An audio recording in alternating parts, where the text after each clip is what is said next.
Is there a motion for approval of the agenda? So moved. And a second? I second that motion. Call for the vote.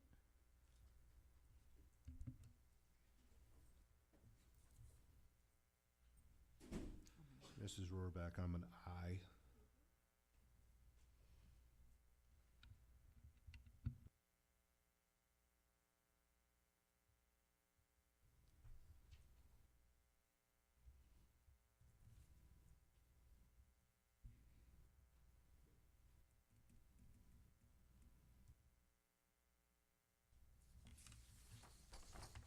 I am also an aye, thank you.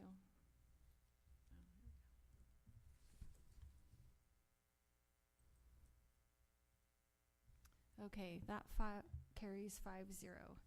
So at this time, Mr. Jolly.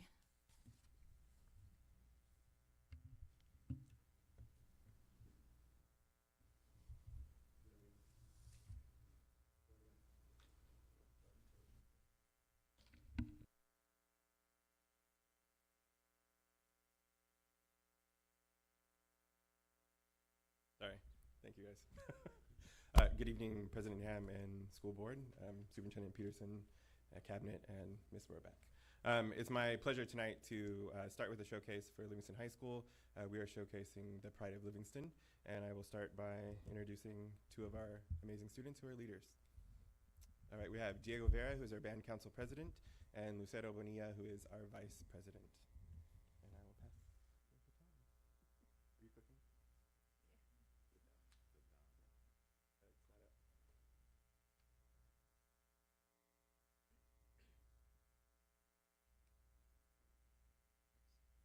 So, I will be talking about the Pride of Livingston. So, the first thing I'll talk about is that this year is the largest our ensemble has been in like 6 years. This year we have around 80 members in our group. So recently we've been undefeated in Division 3A, and now we moved to 4A. But I have seen us progress through the last 4 years I've been here, and hopefully we can continue being undefeated. So this year, so far we have gone to 2 band reviews, and we've gone in first place in our new division, which is 4A, because we have gone to 4A because we have more people now. And so far we've still been getting first place. For our Pittman band review, we got first place in Division 4A, which is very great because it's our first time playing for this division. And for color guard, we got sweepstakes, which means that we got first place overall out of 23 other high schools. And then for drumline, this is our first time placing in a couple years, so we got 5th place.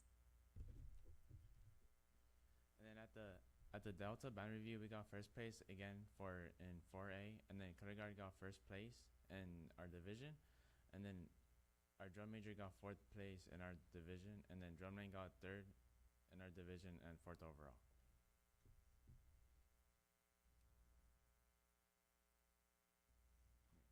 Next, we will talk about the Livingston Festival of Bands. So this year, we will be hosting the 4th annual Livingston Festival of Bands on May 3rd, 2025. And this is a NCBA event. And our district, the Merced district, only hosts 2 every year, being the Merced Festival of Bands and then ours.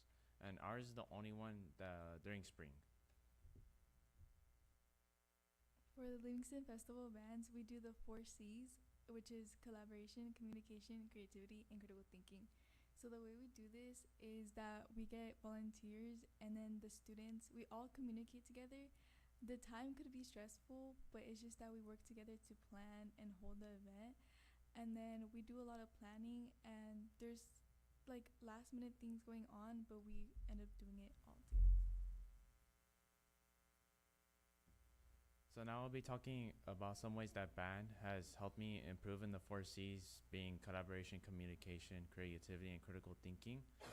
So throughout my 4 years, when I first started here as a freshman, I would say I was a very shy person who was not the best at talking to people, or like I wasn't good at presenting. But since then, I've learned how to be a leader, and I feel like I have grown a lot.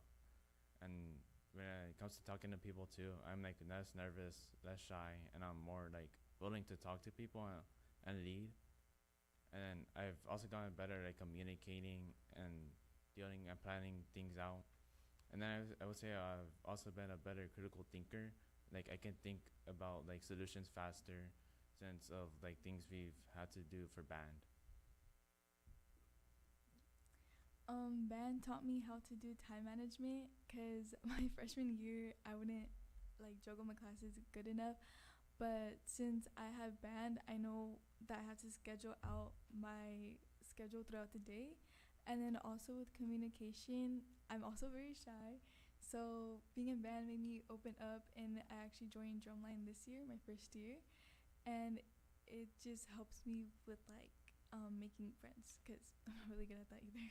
That's it. Any questions? Thank you both so much for sharing your stories and your journey and how band has helped you grow. That's really cool. And we all appreciate the invitation to the band review in May. Yeah.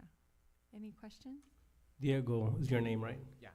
How long have you been in band? I've been in band for 4 years, and I've been in the jazz ensemble for 3 years, and then I've been in drumline for 4 years.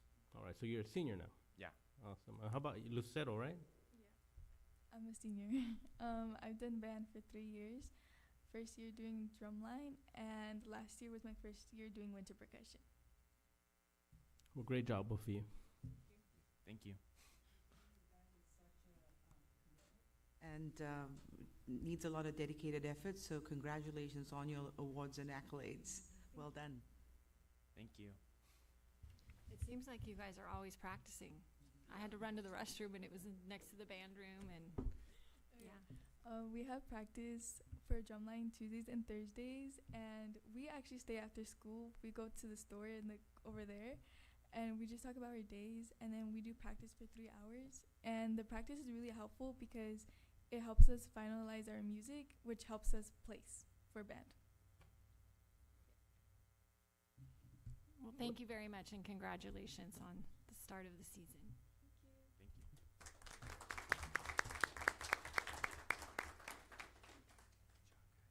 you. Mr. Jolly, we will now look forward to your principal's report. Awesome. So I'm very proud of the work. I know that students spend quite a lot of time. Our staff are dedicated, and we also have an amazing band boosters group who work really hard to put on all kinds of events and support our students. So yeah, students do quite a lot, and I think deserve the recognition. So proud of them.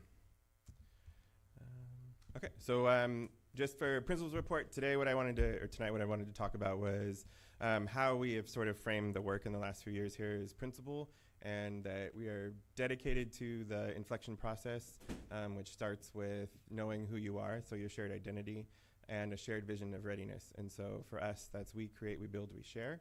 Those are aligned to the 4 C's. And what you notice in the middle is if once you have your shared identity, you know who you are, and you know where you want to go, then we spend our time working together to create the structures that'll support the learning to get there. And a lot of that is through obviously being very intentional, constantly looking at aligning what we do and being inclusive of teams. So I'm going to talk tonight about what some of that looks like. My picture over there is because to try to be inspirational about thinking, how do you want your kid? The kid that we see over there with the graduation hat and the little wolf is somebody who knows who they are. They know what they're strong at. They're able to cite real evidence about it. And they are able to clearly talk about their reflection on the 4 C's and their skills that employers want to see and really help them in their life after high school.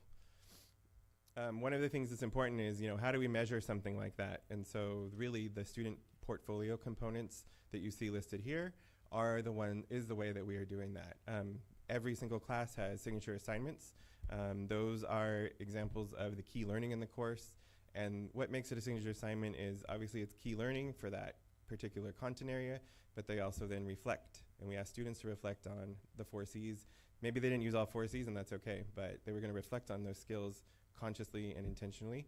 We also put in structures in place so that happens. So school-wide last year was we started to have a reflection time and day for students so that we made sure that we're not waiting until senior year for them to be thinking about their own progress on the 4 C's. So this, what you see, is just a visual of work that was done in committee. So we have a lot of things. Part of having this vision and carrying it out is that I really believe, and so does the rest of my team, in collaborative leadership or shared responsibility of what the school is doing. And so we get people together, they're willing to work, we want to make things better and work things out. And so this is one example of that. Senior interviews, which you guys are invited to when we get that out to you. Senior interviews, we also have sophomore interviews. Those will be in the spring. But that is, senior interviews we know already is sort of, here's your final opportunity to say who you are. We invite community members to come interview our students. We invite you guys as well, and anybody who is willing to just talk to students about what they're proud of, what they know, and be able to share who they are. And so we're excited about that. Again, this is making sure that we have sophomore interviews. It's not the first, we're not waiting until their senior year to have that opportunity. So these are structured and intentional. Another group of people that work very well, and again, as an example of, we have a vision we want to carry out. Let's take that idea forward. Let's take what we want to accomplish, and we're going to do it together and solve problems and come up with a plan. And so this is the second year of sort of organizing ourselves this way with the ILT.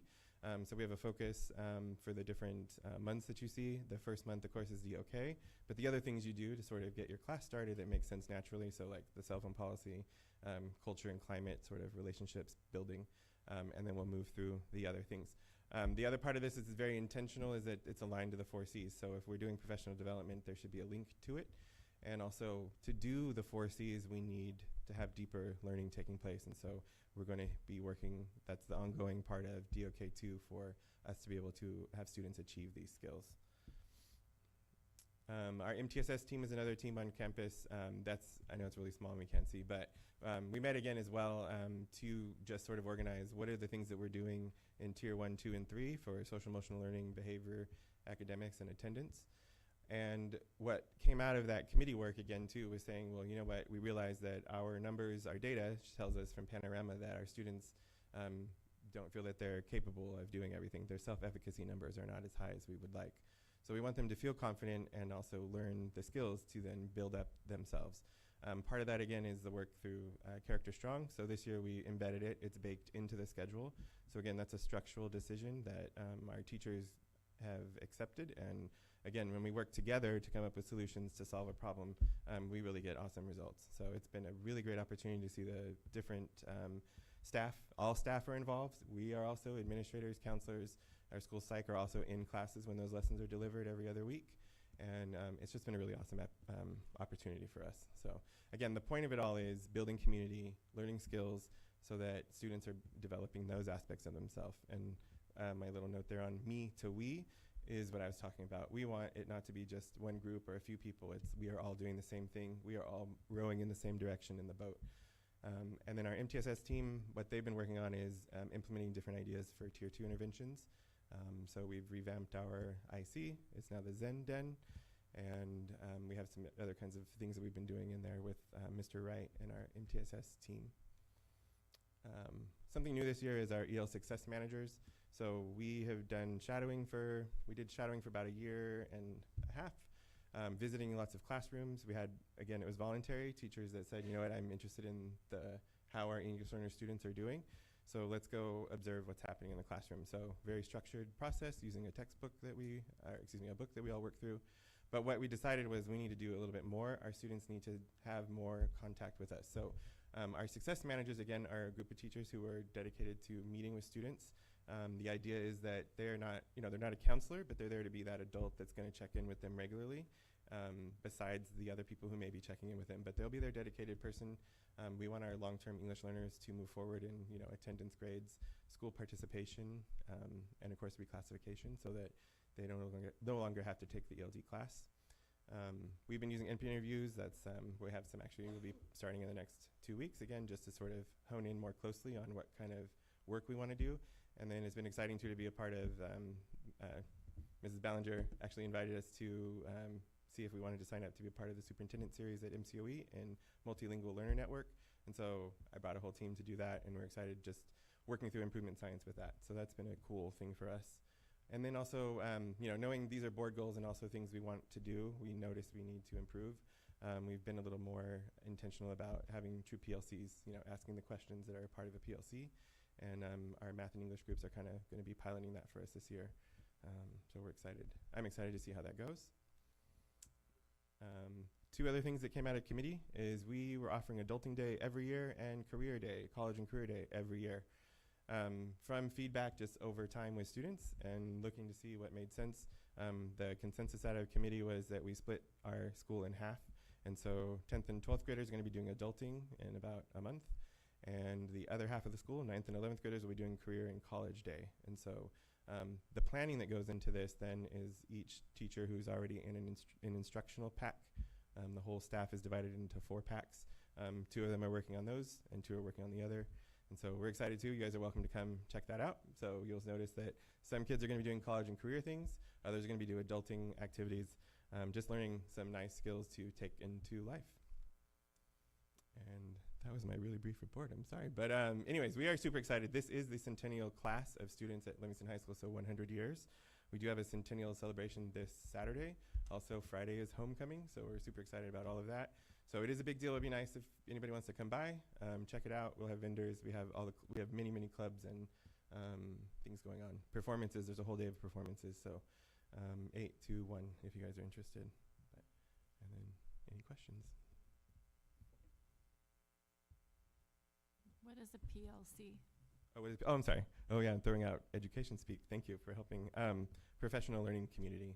And so the idea is that a group of teachers decide there's something that they want to work on. We create a goal. We find some small thing that we want to do together, a strategy maybe, or and then try it out. And then you come back together and see how did it go. And the guiding questions there are like, what do we want students to know? How will we know when they know it? What do we do when they don't get it? And then what do we do for the kids that need an extension? Like they got it, how are we going to challenge them? So those are the basic driving questions for every PLC. So. Great. And what are some of the sessions on adulting? Okay, some of the sessions on adulting. So this year I'm not sure, we haven't like committed to all of them, but we get our session ideas from kids by surveying and then surveying staff too who are willing to teach it. But in the past we've had anywhere from sewing, so you can learn how to put on a button, changing tires. We had someone to teach how to build a fire. I don't know if we're going to do that again, but nothing bad happened, but, you know, burn the grass a little bit. And so just tons of things. We had a few different cooking ones. Like some of them are about like nutrition, like, hey, let's learn about nutrition and what is a healthy meal. Some too, kids actually request things like taxes and filling out loan applications or finding out how credit cards work. And so those sessions are also part of the adulting sessions. Thank you. I can't remember. Is financial literacy / senior seminar, whatever we've landed on, is that being offered at Livingston? Yes, yeah. Okay. We started with one section that was bursting, and now we have 2 that are bursting. Okay. And so it's going really well. Yeah, Mrs. Nordman is the teacher of that class. So again, they learn all of that kind of stuff. Okay. Yeah. Thank you for sharing this great ideas. I want to come to adulting. You're welcome to come. Very much appreciate you sharing. Any questions or comments? Thank you, Mr. Okay. Jolly. Thank you for the opportunity to celebrate the awesome school of Livingston High School. Okay. At this time, we'll move into the general public comment period. The meeting is recorded, and individuals addressing the board are asked to fill out a speaker card located in the back of the room. Complete a blue card to speak to an item not on the agenda and a yellow card to speak to an item on the agenda. Please return the card to the administrative secretary of the governing board. Individuals addressing the board shall be limited to 3 minutes each with no more than 20 minutes per topic. During this portion of the agenda, the public is invited to comment on items which are not on the agenda but are within the subject matter jurisdiction of the Board of Trustees. The board will take no action at this time but may refer the issue for further consideration. Individuals who wish to comment on agenda items shall be provided an opportunity to comment after the staff report and before the board's consideration of that item. Individuals who cannot wait to address the board when the agenda item is addressed may make their comments at this time. And we do have several speakers this evening. The first is Brad Haven.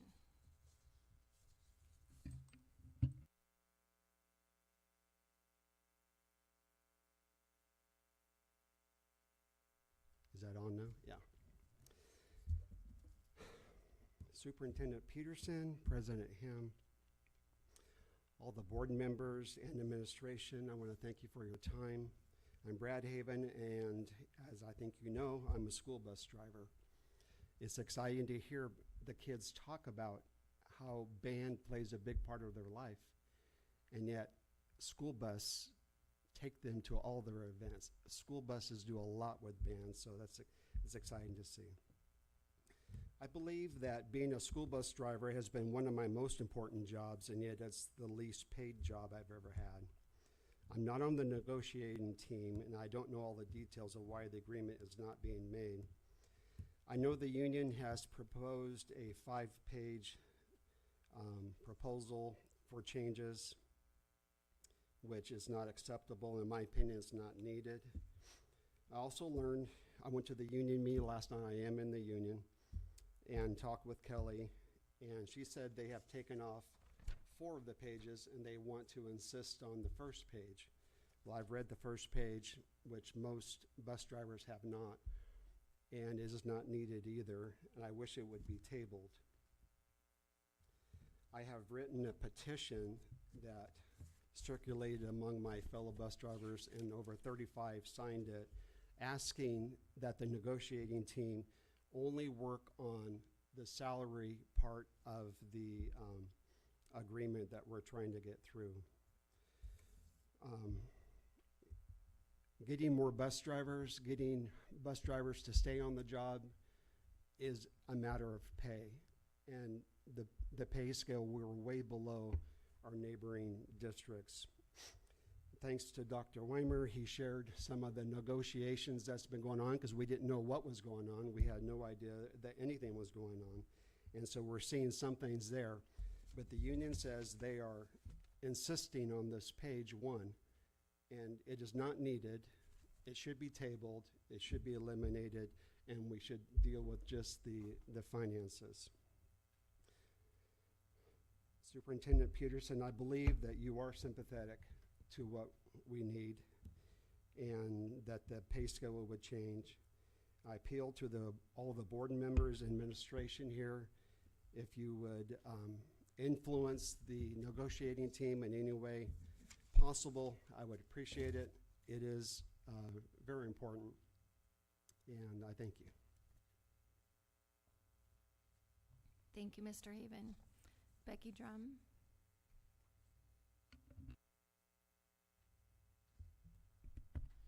Good evening. My name is Becky Drum, Macy Drum's mom. October is National Mental Health Awareness Month. Mayo Clinic has an article on teen depression. It states teen depression is a serious mental health problem that causes a persistent feeling of sadness and loss of interest in activities. It affects how your teenager thinks, feels, and behaves, and it can cause emotional, functional, and physical problems. Teen depression isn't a weakness. It can have serious consequences and requires long-term treatment. Symptoms can include feeling hopeless or empty, low self-esteem, fixation on past failures or exaggerated self-blame or self-criticism, changes in appetite, frequent complaints of body aches and headaches, school isolation, agitation or restlessness, tiredness, and loss of energy. Macy has been in treatment throughout this case at her general practice doctor and seeing a therapist to help her work through this. Her general practice doctor states in his letter on her behalf, Macy states that the coach's behavior, yelling, and being verbally manipulative caused her to have frequent headaches, feeling anxious, decreased appetite, and vomiting. She actually lost 13 pounds, 9% of her body weight during that time. He also goes on in regards to her not being able to play this season that I am concerned that this decision will place additional stress, and further states, I believe this will result in further deterioration of her health. Her therapist also states that Ms. Drum reports the coaching was belittling, demeaning, and manipulative as a result of the hostile coaching team environment. Ms. Drum experienced both physical and psychological maladies and continues with Ms. Drum's symptoms developed and were at the most severe while at BCHS from August 2022 to December 2023. Her conclusion reads, in my opinion, her physical and mental health were negatively impacted as a result of the hostile treatment of Ms. Drum by the water polo coach. On September 30th, I received a phone call from MUHSD offering counseling services for Macy. I was dumbfounded to receive this call and couldn't respond. After hanging up, I called back and informed the office that Macy had been in counseling and doctor's care for several months, paying privately out of pocket to help Macy work through her permanent repercussions as a result of her environment at BCHS. Ironically, that afternoon, I received a panicked text from Macy stating that her former coach had showed up to the pool deck at GV where Merced was playing Los Banos. His school was playing a home game against El Cap at the same time. Why was he there? We believe, and so do many present, that he was there to intimidate her. We were told other parents called into the district office to inform them of the situation. He was asked to leave. In a post I shared on social media this past week, I learned that Macy wasn't the only one to face this behavior by the coach. Here are a few of the messages. My daughter also had this horrible experience and quit playing. Another states, wow, that's absolutely disgusting. Yet another states her daughter endured the same treatment from said coach and wanted to transfer but sucked it up to play, and the parent had to contact said coach after he cussed her out behind her back to the team that he wasn't allowed to reach out to her anymore. Another message states her friend's son had the same thing happen to him that destroyed his love for the sport, where he had many records and was moved up to varsity as a freshman. On a shared post, a parent wrote, "This is BS. They have targeted her, and it is intentional. Stay strong, Macy. MUHSD, you need to protect students first. Let her play." Thank you, Becky. Luke Waters.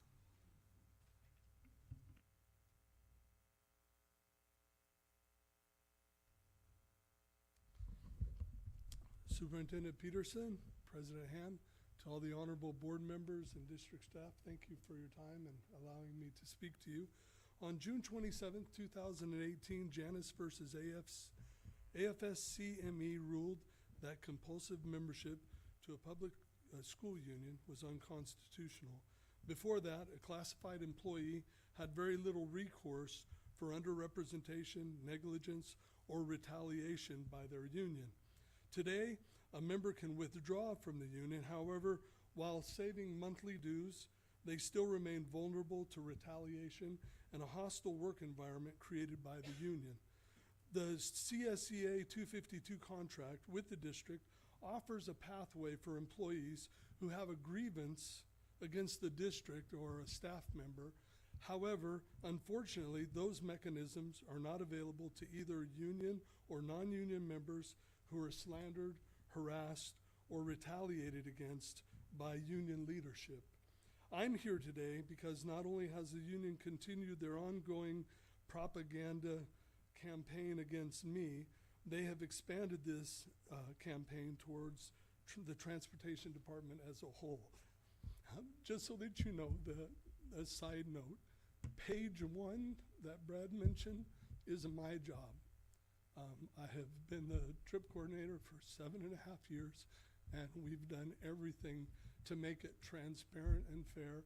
We have a digitized system now where if today's trips come in, we developed it. I developed it with the Google Suites software that is provided by the district.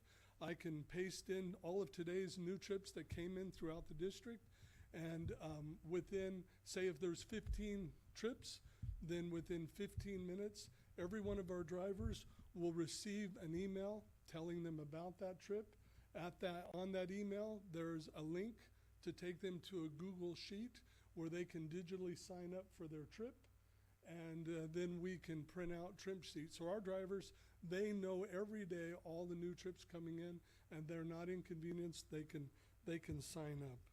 So you all, I'm sure you're all aware, I've sent you all the documentation that I believe demonstrates that the union believes that they have the right to pick classified winners and losers instead of everyone being represented equally with integrity as they espouse they want equality and fairness. And so I'm here today. I don't know how, but I'm begging you to find a way to intervene on the behalf of those classified employees who are sincere and want to work hard, and they're under attack by their own union. Thank you.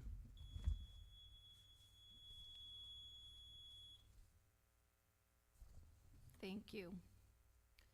Okay, at this time, we'll move on to the reports and discussion portion of the agenda. Mrs. Ballinger.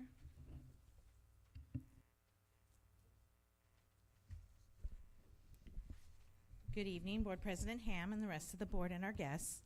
Tonight, we're going to give you an update on 2 superintendent goals. The instruction goal, which is DOK, and we are now relating it to deeper learning, and the freshman seminar part of the social studies goal. We gave you an update last spring on both of these, but now that the school year has started, we have some more updates on how it's going. So before I hand it over to Program Administrator Kim Berman and her team, I want to share kind of what we're looking at as far as data collection goes for the deeper learning goal. What you see on the bottom of the slide there are 3 pie charts, and these are what our administrators are looking for when they go in the classrooms. The one on the left side is basically just the DOK level, and our goal is that in the classes we'll observe level 2 plus 80% of the time, and then level 3 plus, evidence of level 3 plus for 20% of the time. So what I wanted to point out though on the one that's collecting the level 2 plus 80% of the time, that's real-time collection. So when we walk into a classroom, it's the DOK going on at that moment. So I kind of want to caution here, because I don't want you to think of DOK 1 as a bad thing, and then like DOK 4 is a good thing. That's not necessarily how it works. Teachers will use DOK 1 because that's foundational learning that students need to do. But where we want them is we want them living in DOK 2 and 3, so they're activating the cognition and the cognitive levels of their students at that higher level, and then just working to get higher. And that's why I think that middle chart that we're looking at, was there evidence of planning for DOK level 3 plus, is going to really become the important data collection piece, because any given lesson could have a 1, 2, 3, 4 activity in it, but what we really want to know is that students are working towards those higher levels. So I think that that's the one that when we go in the class, the level we see might be a 1 or a 2, but if there's evidence somehow that the students are going to work to higher, then students know that they're going to get higher. We know they're going to get higher, and the teacher is planning for that. We kind of based all of our PD on a book by Karen Hess, and in her book she says that taking on complex tasks prepares students for the authentic problems they will surely face in the real world throughout their lives. And that's really what we're trying to do, is help them to be able to take on those higher level tasks. So I'm going to hand it over to Kim so she can give you some more details on this.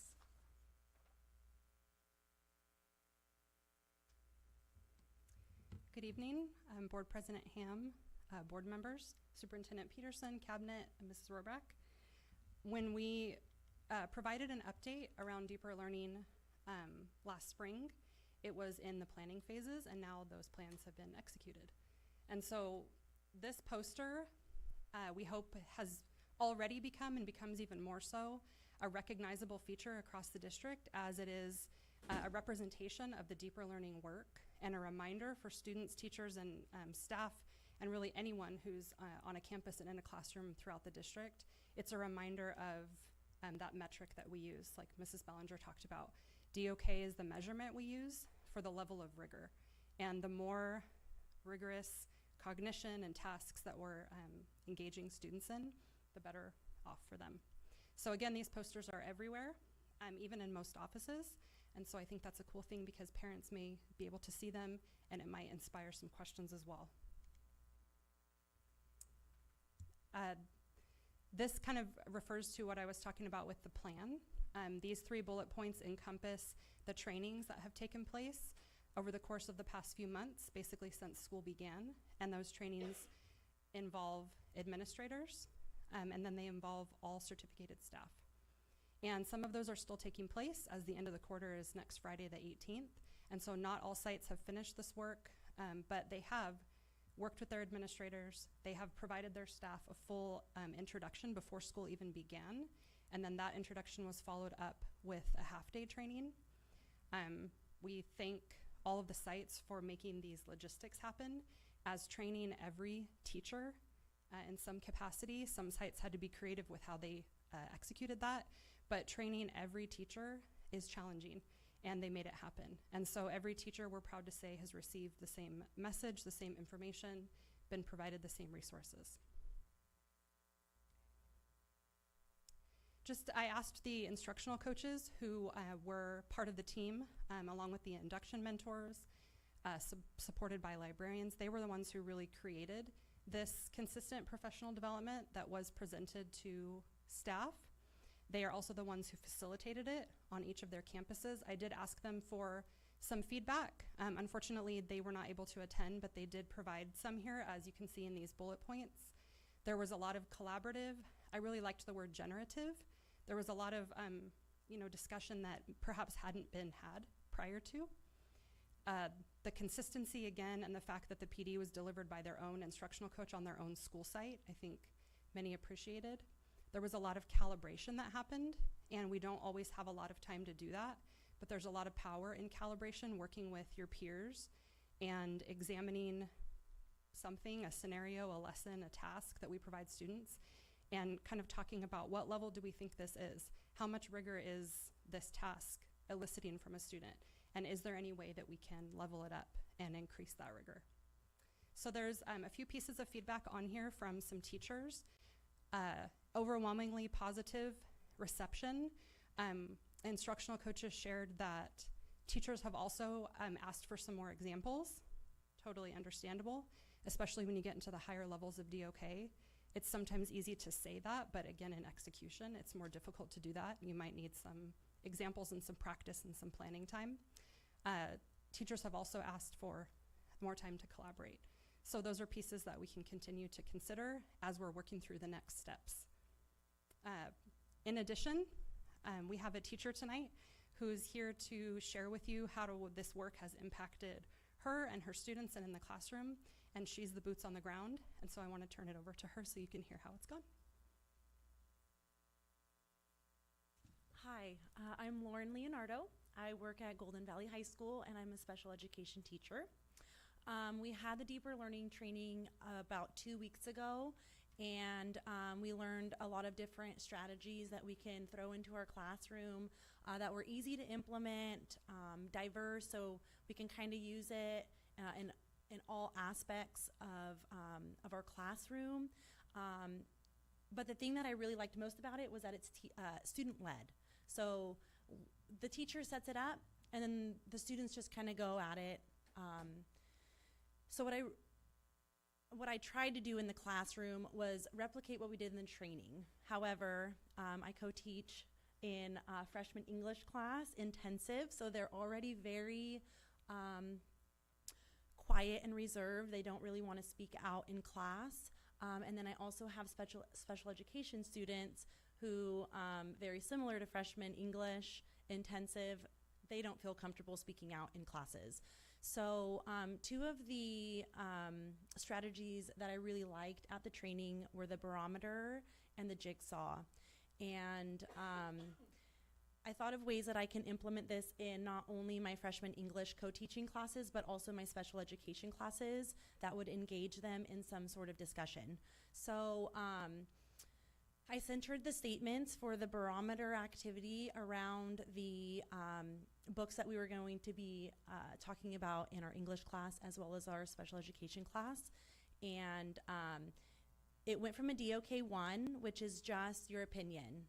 This is the statement. Do you agree, disagree, or are you undecided? To a DOK 2, because they had to explain why they chose that. So they couldn't just say, I agree. They had to give a reason as to why they agreed. But then to top that off, we had to stand up. We had a barometer line, and they had to literally get up in class and move from side to side, whether they agree, disagree, undecided. And then they had to voice their opinion as to why. I was a little hesitant, like I said, and I do think that there are many moments that could be challenging for our kids to interact in those scenarios. But I feel like when you find statements or topics that are interesting to them, it opens up a whole different world. So I've had great feedback from the kids. They enjoy it. And I've seen kids who sit in their little corner all day quiet, get up and vocalize their opinions and be able to counter somebody else's opinion that they may not agree with. So the deeper learning is just a great way to get kids comfortable being a human and being able to talk and connect with their fellow classmates and even their teacher when I throw in crazy comments about the best chicken nugget dipping sauce. I said it was barbecue and everybody disagreed. They said Chick-fil-A and Raising Cane sauce was like the best.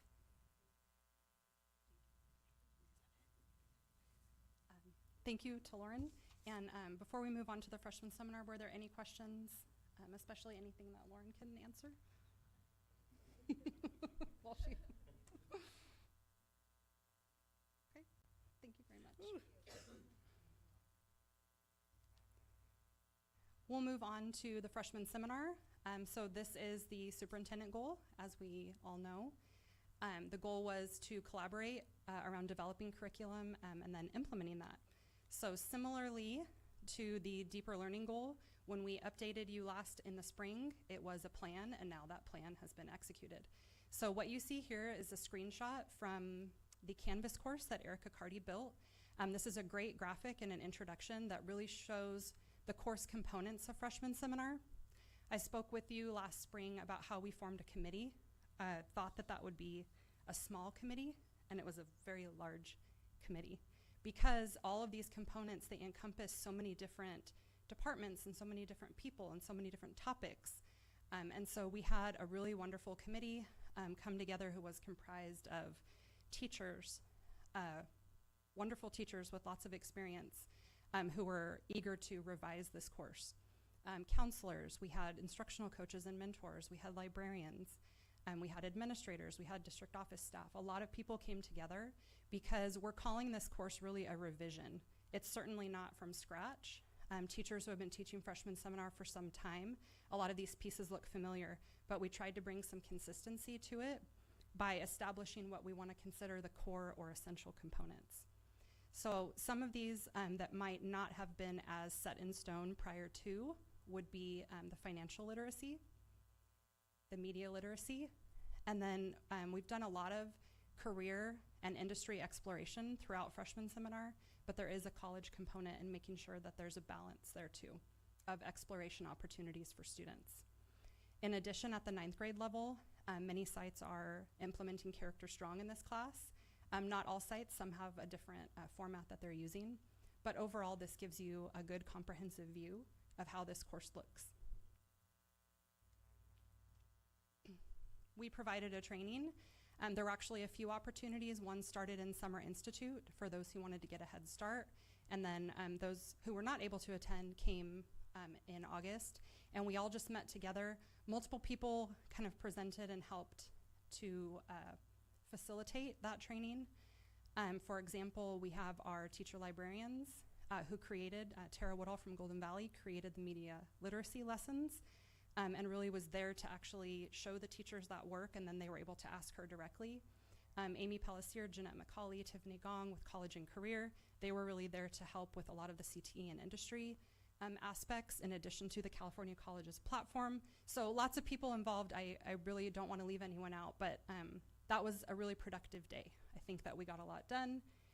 Teachers were able to ask questions for clarification, and the resources they needed were provided to them.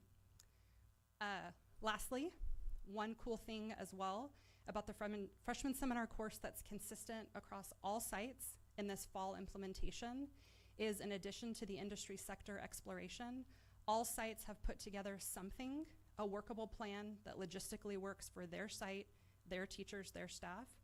We basically call those CTE tours.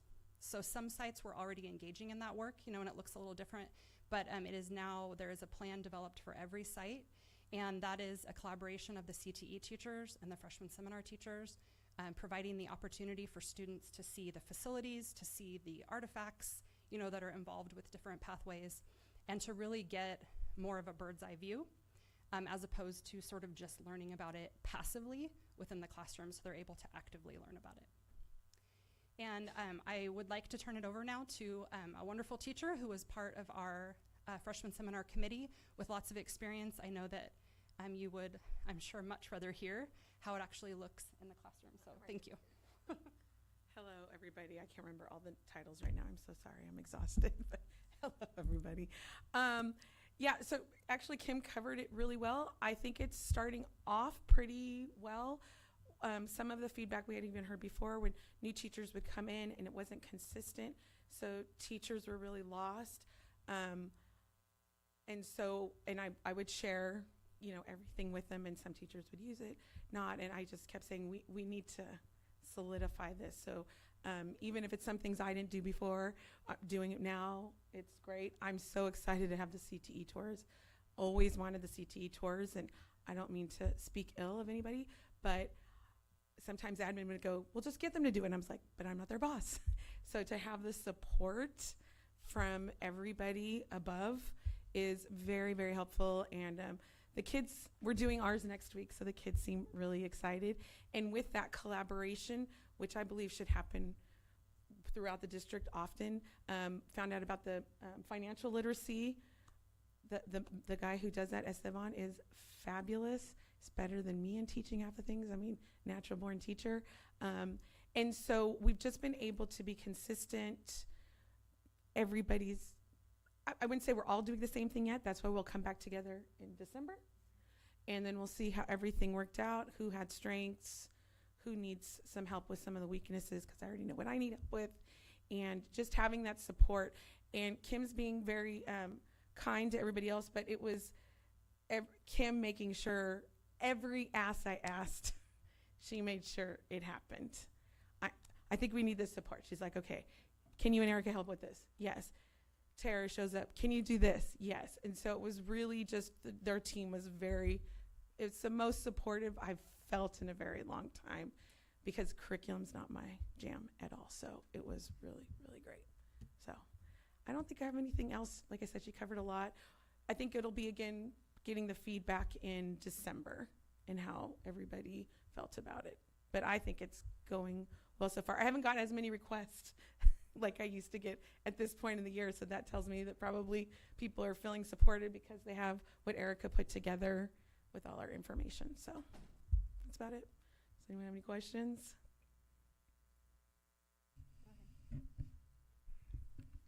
I've kind of maybe jumped ahead because I was looking at the health part. Oh, thinking yeah. So, but my question is, you guys are still splitting, right? Like some of the students are in health right now, and some of the students So are no. I believe and it's these don't- everybody's in health. Okay. credentialed right now.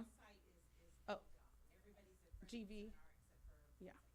Okay, that was my question, because I was looking at that going, oh, in the old days, it was like somebody did health first semester and flip-flopped. Okay, thank you. Yeah. Yeah. Appreciate it, thank you. So we'll be more consistent then throughout the district, because everybody's doing one component of the freshman year? Yes, and also because we want to use freshman seminar to help inform what classes kids register for.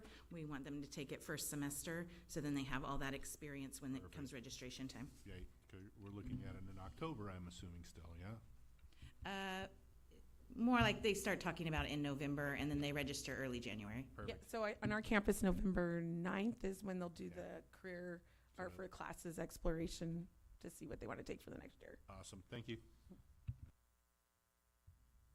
Thank you for being on the committee. I know that this was a passion project for you, and I know that you had a lot of really creative things in your classroom going on already. So, thank you for bringing that so that we could pass that along district-wide. Is the career curriculum the same that it was previously? I mean, I think at least the experience with my children was that the first half freshman seminar before health was almost exclusively around career exploration. So can you put back up just so I can look at like I said, I'm tired. Okay. So we have where some teachers, at least on my campus and a couple others heard, they're starting a little bit with the career, but then, so like on some campuses they have to do character strong, so that kind of puts a break into it. And then they're looking like maybe they're doing business this couple of days, and then they'll do some of the financial literacy. So we did leave that open a little bit. That's the exploration part. Like, does it have to be the same? So the whole point is there should be less of a little bit of the career exploration and a little bit more, not compact, what's the word? I'm like calibrated to where we want, and then it's not just the whole semester. I'm trying to think of, I'm missing a word right now. We do this in my class all the time. You know that thing you eat with? They're like, fork, yeah. It's interactive. So it's supposed to be like what some of the teachers were doing. Well, I should say, how many years have we been doing this? I always forget. It's like 9 years now. And the first 2 years, it was every week after we did the nets. It was every week a career one. And so a lot of us pushed back on that, but I think when new teachers came in and didn't know, they would go back to that old model. So I think what we decided was around 6 weeks, anywhere they had the 4 to 8 weeks to spend on the career part. Sorry, that took me a while to get there. Jeez. That's great. That's super helpful to know, and I'm really excited about the new curriculum, consistency across the district, and the opportunity for kids to learn about the CTE options on campus and the college opportunities. And I know a couple years ago, Mr. Nicholson and I met with Merced College about something, and I don't know if this is part of it, but they would love to come in and speak to freshman seminar classes. I mean, they would love it. So we have no problem with that, because that's why sometimes I think I upset my fellow teachers who teach it. I'm like, no, this is the space to bring things in, because it's exploration. Let English work on their thing. Bring them into, because it's kind of what it is, right? A seminar class, when you take it in college, it's like open to exploration. So no, I think that would be great, because why I'm excited about the CTE walkthroughs too is there were a couple years where it would just be delivered what all the options are, and I'm like, I'm not the expert at this still. So when kids ask me questions about, so which ag class, and I'm like, I don't know. So just like college preparedness, I haven't been in college for, almost 30 years. I don't know. I mean, I know some things, but is that all still accurate in what they need to know, and how much is online now? I mean, I was still on a typewriter my sophomore year in college. Like, I don't know. So no, I think that would be fabulous. And I think if you coordinate it with, well, these ladies have been great. They gave us all the information, and those of us on half of our campuses, the first week we were contacting people like that. So it's just so helpful to have that support. But yes, no problem whatsoever. For me, I would love for them to come in. Awesome. Well, thank you very much for coming. I know you gave up your son's game tonight, so thank you. He'll survive. Okay.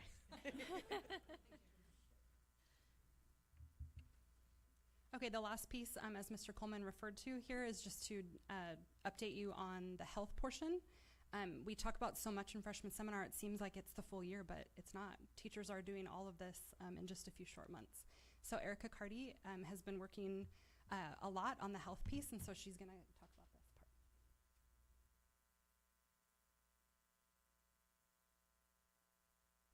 So in that same spirit of giving teachers consistent curriculum across the district, was we were vetting options for a curriculum for health that had its own set of unique challenges. California's standards are unique compared to other states, and as we know, a publisher's not going to write a book just for California. So the option that we went with, we were contracting currently with Canvas to build us a custom health course, one semester health course that's aligned to the California health standards and also in alignment with the California Healthy Youth Act. So that is in progress right now. Canvas, we're currently working with a content writer who is a content expert at Canvas and a separate curriculum designer. So we've got the content expertise and the instructional design expertise, and we are meeting with them bi-weekly. We have Kim Berman and myself, along with 2 health teachers, Joe Keenan and one other individual, who have volunteered to be part of the feedback loop as Canvas is building those modules for us. So we're reviewing anywhere from 1 to 2 modules a week. We go page by page, and so our district is very involved in the revision process and the development of those modules as we go. And so our next steps with that are bringing health teachers back in early December, that December 4th date, where we will again review the freshman seminar curriculum. That date, we're also going to introduce the new course materials, provide resources and support for spring implementation. Can I answer any questions on the health curriculum? One thing I left out, an advantage to going this route rather than a traditional textbook adoption, is that after that initial purchase, that contract with Canvas, we own that content as a district forever. So as standards change or new health initiatives or legislation comes through that we need to be in compliance with, we have full latitude to then edit that master curriculum that we can then share and disseminate with our teachers.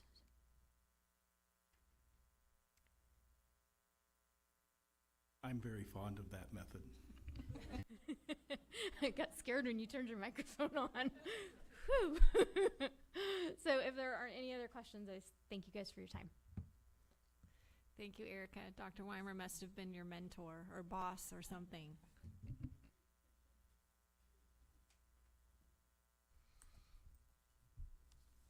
Thank you very much. At this time, we'll move on to student involvement. Mrs. Pelletier. That's me. Good evening, board members and cabinet. I will give you a brief update since it seems like we've got a lot of stuff going on tonight. But at about the same time last year, I presented to you a guide that we were developing to help track our student involvement more accurately. We were looking at tracking involvement at different levels. There are some things that students do that take a very large amount of time outside of the school day, and there's other things that students participate in that maybe are more within a school day. And so we wanted to take a look at the different levels of involvement and looking at, I have this little tiny clicker. I gotta see which way it goes. Okay. So prior to coming up with a guide, maybe it's upside down. Okay. We had various ways of tracking student involvement, and it was kind of across the board a mess. So this is data that was taken from our own local dashboard, LCAP dashboard for Priority 2, which is school climate. And we were tracking activities through an Aries page that really just pulled data from athletics and clubs. So if you look at spring 21, spring 22, and spring 23, again, this is just from our local dashboard pulling our own numbers. You can see that in spring of 21, across the district, we had about 28.5% of students involved in some sort of club or athletic team.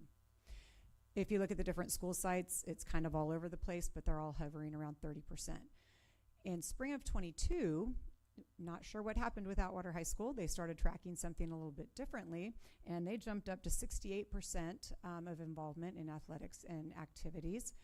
But the other schools dwindled as if they weren't really tracking things much. So again, the district came out at about 33% of our students involved in some sort of activity. And then again, spring of 23, I don't know what happened to Atwater, but they fell down to 23%, and El Capitan jumped up to 64%. So as you can see, we just did not have a very consistent way to track what students were doing.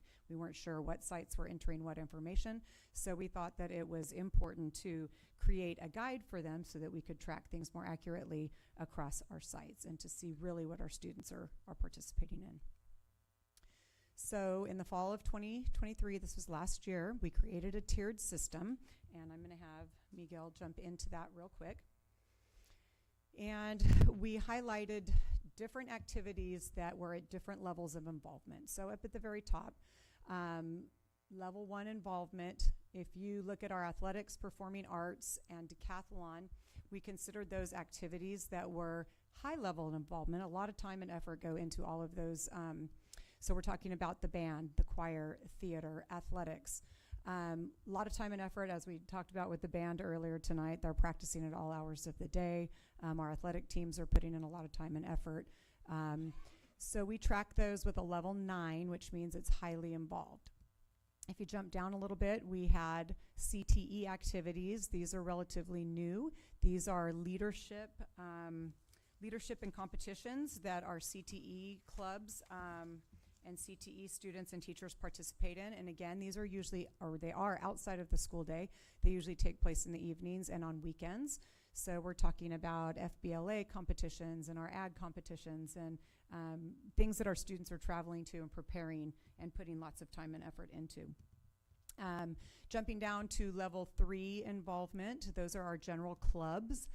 They don't get a level, a 9 coded to them because these are more general clubs that don't do quite as much outside of the school day. A lot of them are within school days or just once a month meetings or maybe quarterly meetings.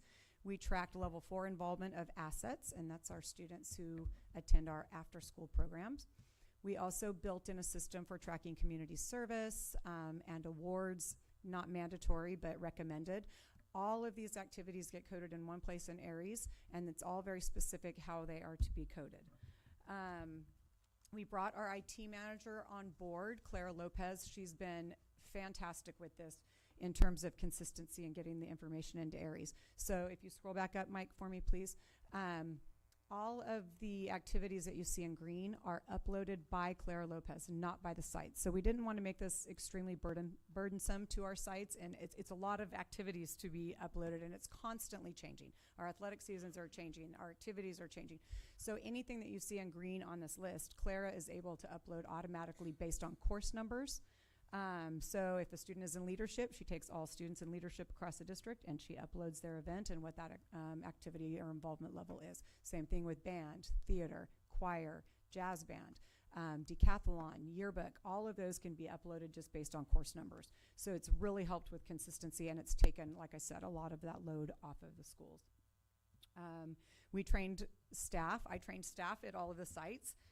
I trained them, and I trained them again, and I trained them again, because we're talking about 7 sites with several different people with their hands in the pot, and things were not being tracked accurately. So a lot of monitoring of what was being put in. We'd say, uh-oh, we got a little problem. We have 2,000 entries that are not correct in here. So we'd have the IT manager go back, delete them all, go back out and work with the sites. This is how we enter them. Just follow the guide. All you have to do is follow the guide, and we'll get some consistency there.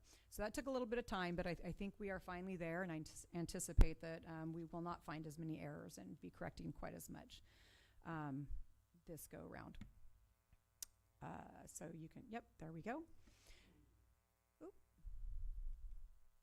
Okay, so I began reporting to the board just some of the numbers. So you can see in October of last year, at this time, we had Atwater High School with the highest level of activities being tracked at about 75%. You can see all the different sites there. And by the time April rolled around, we had everybody on board. Everybody pretty much understood how to get the information added. And you can see that all of our sites, with the exception of El Capitan, we're up in the 80s as far as student involvement. And I do want to tell you that the numbers that I am reporting tonight are unduplicated numbers. So it's not like one student had 5 different, sports and clubs and activities. I just broke it down. If that student was in there, that's one. One student counts for any of those levels. But we can track it based on the different levels. Who's just in clubs? Who's in our higher level of activities? Who are our athletes? So we can break it up very easily by the way that they are tracked. So any kind of information that we want to pull from that, we can. So this is what a student's activities record looks like. This is a very involved student. So up at the top, awards are entered, and most of our sites are entering awards on a regular basis, which is nice. Certifications are also being tracked here under awards and activities in Aries. Those are reported to the state, so it's wonderful to be able to track those in one place. You can see the activity, the third box down activity, that's athletics. That's how that gets input. Down further in green is activity, which is community service. All schools are tracking that here as well. Jumping towards the bottom, we have a high-level activity, a CTE activity, which was Colt officer training. That took time outside of the school day over a weekend, so that gets put in as a high-level CTE activity. You can see a leadership class in here. That's coded as leadership, which is also a high-level activity. And then down at the very bottom is how just a general campus club is coded. So you have FCCLA, AHS Biology Club, Skills Club. So this is, I think it's wonderful for students. Everything's in one place for them. When they apply to colleges and scholarships, or they're looking for letters of recommendation, they really only need to print this page out, and it has all of their activities and awards listed, as well as community service. So I think it's a great place for students to be able to see everything that they are involved with. So just looking at our numbers from last year, and again, this is unduplicated. We had 9,281 students that have recorded activity in their Aries page. That's 84.4% of our students. So going back, looking at that spring 21, 22, and 23 on our local dashboard, we were averaging the district around 30% involvement, and we just knew that was not accurate. So last year, 84.4% of our students were involved in an activity. 65% of our students are involved in a club. 33% of our students are in athletics. 26% are involved with the CTE high-level event. Nearly 10% of our students are in performing arts. 690 of our students, I thought that number was very high until I looked at how large our activities programs are at our sites now when we're talking about having 3 and 4 sections of leadership. Plus ag leadership is included in here as well. So 6.3% of our percent of our students are in leadership. 15% of our students, 1,662 students last year, were involved in assets at some point. And we tracked assets by 10 days of activities or more per quarter. So they had to attend at least 10 times to be tracked for assets. 10% of our students are performing community service. And then I did throw the certificates on their certifications. So 2,412 of our students last year alone earned certification. So that's 22% of our students. So that's a recap of where we were with entering our student involvement information, and we are continuing on that same path this year. Still working on the accuracy of getting those reported. Again, a lot of different people are involved with that. So we have student body secretaries, we have data entry operators, activities directors, some of our CTE teachers. So it's a lot of people putting a lot of activities in, and just to be able to have it accurate and all in one place for students, I think is really important. And it helps us really understand what our students are participating in. So that's all I have for you tonight. Do you have any questions? I do. Okay. Thank you for your efforts on getting this all organized in one place. And I assume now we'll be able to, like you alluded to the fact that you can run different reports. So you can run involvement at a level 1 correlates to what kind of average GPA or that is something correct. along those lines. Dr. Weimer over here loves to run that information and does that regularly, yes.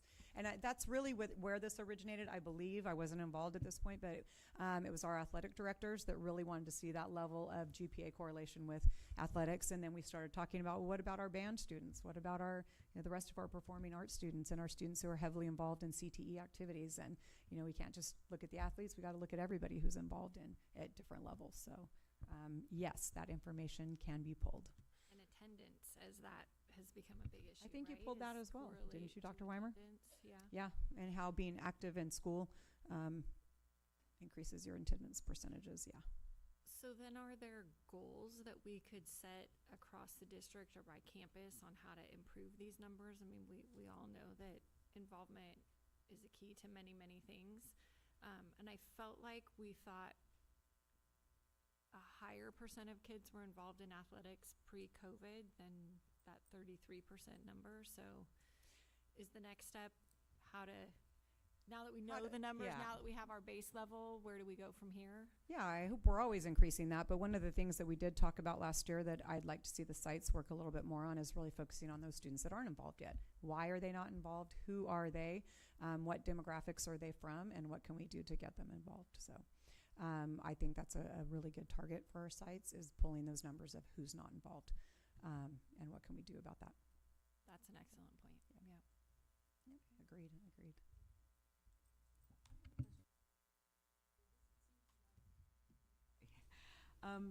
1,127 students performing community service.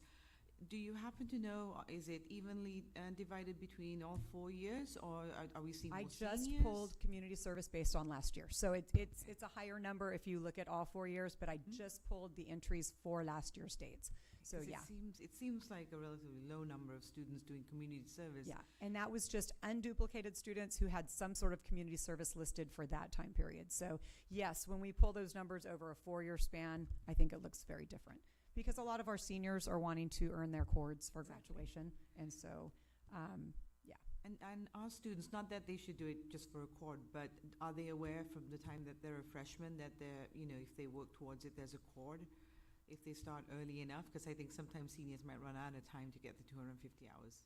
Yeah, I'm not sure how each site advertises that or communicates that. I know counseling departments will communicate that with a lot of their classroom visits that they do early in the year with freshmen and sophomores. But honestly, that's a good question to ask sites, is how are you advertising that cord? Is it part of do you guys know? freshman seminar by chance? I don't know if it is. I don't think we talked about that in freshman seminar yet, but that is a It would good be point great to if- talk about it. It would be great if we could line up community partners so that we could tell our students, you know, there are these opportunities where you could go get your volunteer hours. Mm-hmm. So Yeah. Thank you. Yes, thank you. Anything else? Thank you very much. All right, Dr. Weimer, you're up with business and operations update, please.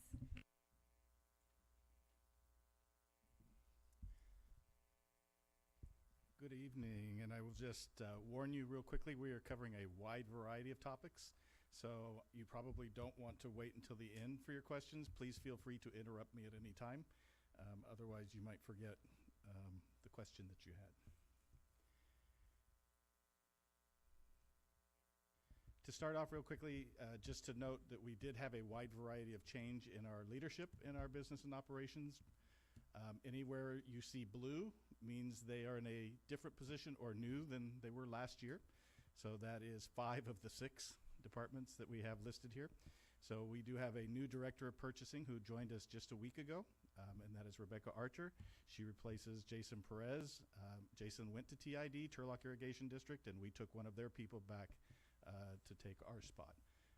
Melissa Miller is the executive director for facilities, and she was the manager last year. She's got her job, plus she took on some of Mark Gottschall's. Director for maintenance, Mauro Souza was the manager last year, and he took on a lot of Mark Gottschall's jobs as well. Fiscal services, Yolanda Balderas is our new fiscal services. We have a new nutrition services director, Lisa Mendoza, and then the only survivor from last year coming back in the same position, transportation, Brenda Hermosillo. So just a couple of things to go over for each one, because a lot of times you might hear about these, but you don't necessarily know exactly what it is they do or the amount of things that they do. So I'm just going to hit a couple of highlights for each one of these rather than read all of the slides for you. But for business and fiscal services, we had over 285 contracts, 406 travel reimbursements, 5,242 requisitions, and that's all the way from the requisition going through to getting the information and the item in, being able to pay that, being able to put the asset tags on it and track all of those things. All of that goes with a purchase order and a requisition. And then along with all of that, we have the monthly payroll for over 1,100 employees. So area of focus, we are looking at technology and online resources and how we can streamline some of those processes. We also have facilities and maintenance and operations. So facilities includes new construction along with deferred maintenance. Those are things like HVACs, M&O, all the things we don't hold ribbon cuttings for, sewer lines, electrical systems, all those kind of things. Facility update was provided at the September board meeting, but I do have a couple of slides that we added for this one. For 2023, there were 3,820 work orders, with the largest number of those being plumbing and HVAC systems. So areas of focus is creating and budgeting for regularly scheduled replacement of all of these things, roofs, HVACs, carpets, desks, paint, all that kind of stuff. Identifying aging infrastructure and plans for how to upgrade that. Quick note then, we do have to set aside 3% of our expenditures every year for routine maintenance. That's part of being able to access state facility money. So if we ever want to get some of that money, like that might be available under Prop 2, we have to have 3% of our expenses every year in routine maintenance. So this slide, Mandy's fault that the slide's on here. I think you were at the academy or she was reading something. And she basically asked how we decided stuff, and so I had to pull out the things from 2017. So this is where we were in 2017. Along the left-hand side was all of the facilities that we have within our district and what we had decided was standard across the district. And then for each site, you could see where it was. The green were the items that we already had at those sites. White means there was nothing there. We had just finished the 2 new gyms at Atwater and Merced. Merced's stadium had not quite yet started when this was first put together, and we were right before the inspectors basically condemning stands at Atwater and Livingston. So that's where we were standing at in 2017. And you see a lot more green when we look at that today. So wide variety of those things. Not all of them are complete. There's a few of them that are still going on. Hopefully one of them will be complete within the next 2 weeks. and then one will be complete within under the month. And then we have the stadiums in process too. But you can see a whole lot of things that we've been able to do in the last 7 years to standardize the facilities and things that we have available for our students across the board. I'll pause for a second because if I was going to get questions, I was expecting it here. I do have a question Okay. for Livingston High School team rooms. I can't read what it says when new cafeteria. So that's on the large gym. So every campus now has the large gym, and that was the goal, was to have one where most of the students could fit in there at one time. And so for most of them, they have that now.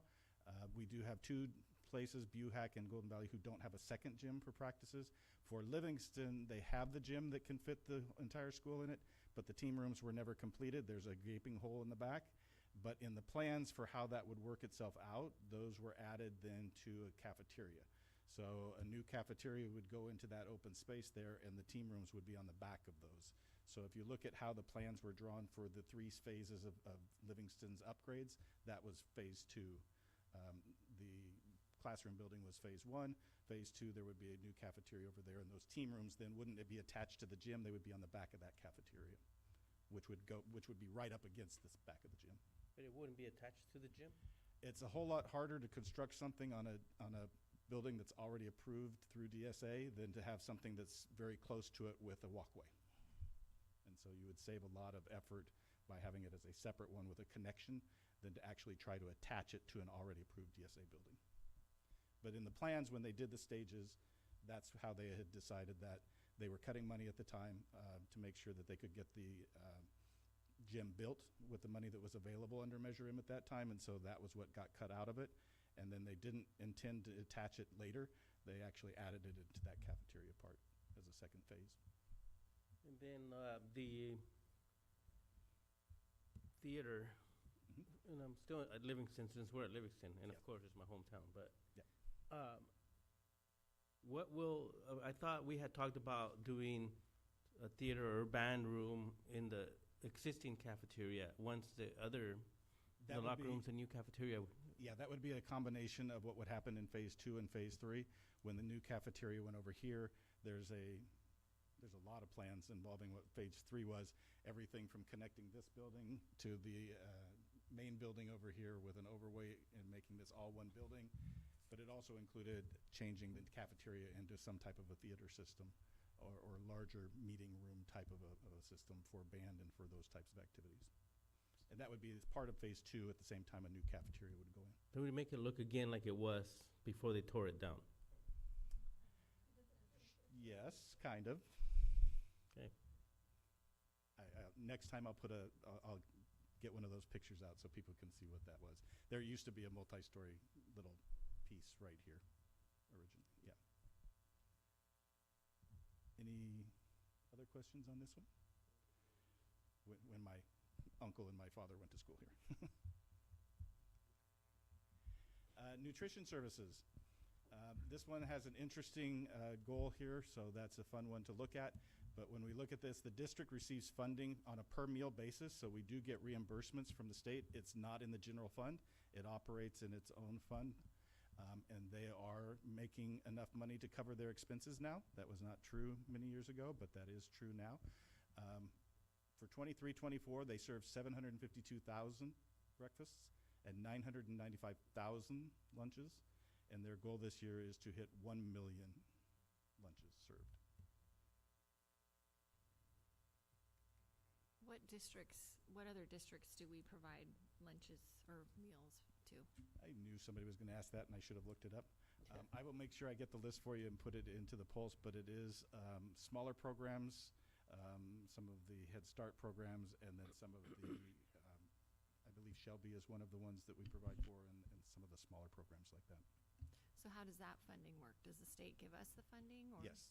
Yeah. We basically tag them as a site, and then you provide the meal, and we get the meal reimbursement, and then as long as that meal reimbursement is covering our costs, then that works out for both sides. Thank you.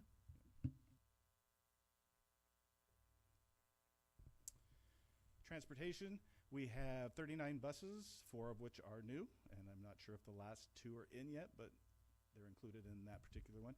46 vans, And then we have a wide variety of other vehicles, from trucks to golf carts to trailers. We do have a new transportation facility that's opening in approximately 1 year. And I will note on the next page, and so I might as well just say it here, if you look at our MUHSD fleet, none of those are electric. So that will become an issue in California here coming up in a couple of years, and will start to become an issue as we look at being able to provide services. Those buses and vans, how do you make those go electric? So that is something that needs to get tackled within the next 3 to 5 years. It is not a issue for us today because we have enough buses and vans to be able to operate with and to be able to do all the things that we provide for our students, but it is something we need to start planning for. Dr. Weimer, what is I know we have advanced purchase buses because we're so concerned with the requirements of electric buses. What is the ideal number of buses to have? How many do we actually need? That's a good question, and I'm going to throw that on to. Let me get back to that one when I get to the recommendations here real quick, because one of the problems is we don't know. Okay, and I guess my other question is, how many of those buses and vans will be housed at the new facility? We don't have that information yet either, because most of them will come off of Merced High campuses, so all of that will come off of there, but we still have the Livingston campus here in the back that we would still be able to use for some of our transportation needs.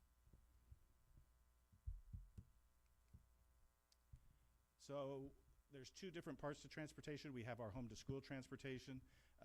Transportation, obviously, those are our regular bus routes. We had 30 bus routes last year, averaging 1,807 students a day, which is about 16% of our student body. We currently have 27 routes and 27 drivers and 5 drivers in training. So again, basically our routes are limited by the number of drivers that we currently have. If we get the 5 drivers through training and able to go into the buses, we would be able to expand some of our routes. But there's another issue that we'll talk about here in just 1 second too, that we would like to have a few extra drivers, not just 1 driver per route. We would like to have a few floaters as well. Yep. On that note, how many buses go to Winton to pick up kids just for normal school? I don't know that off the top of my head.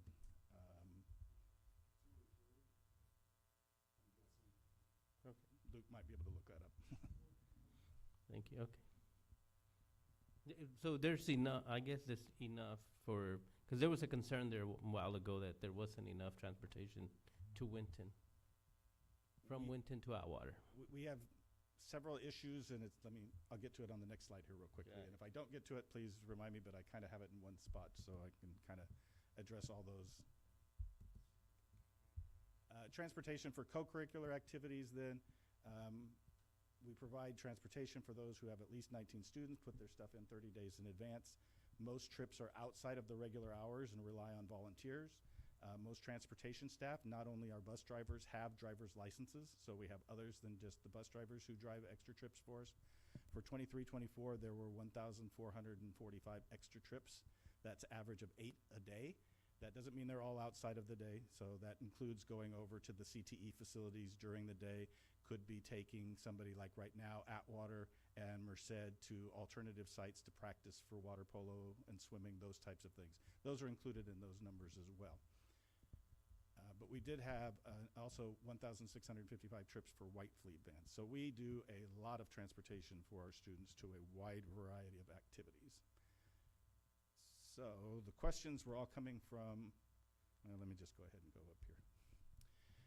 So the recommendations based on the resolution that the board put forward at the end of last year, the first part is complete work to integrate our computer systems to provide accurate information. Part of the issue is we can't necessarily answer all of our questions right now because our systems don't talk to each other.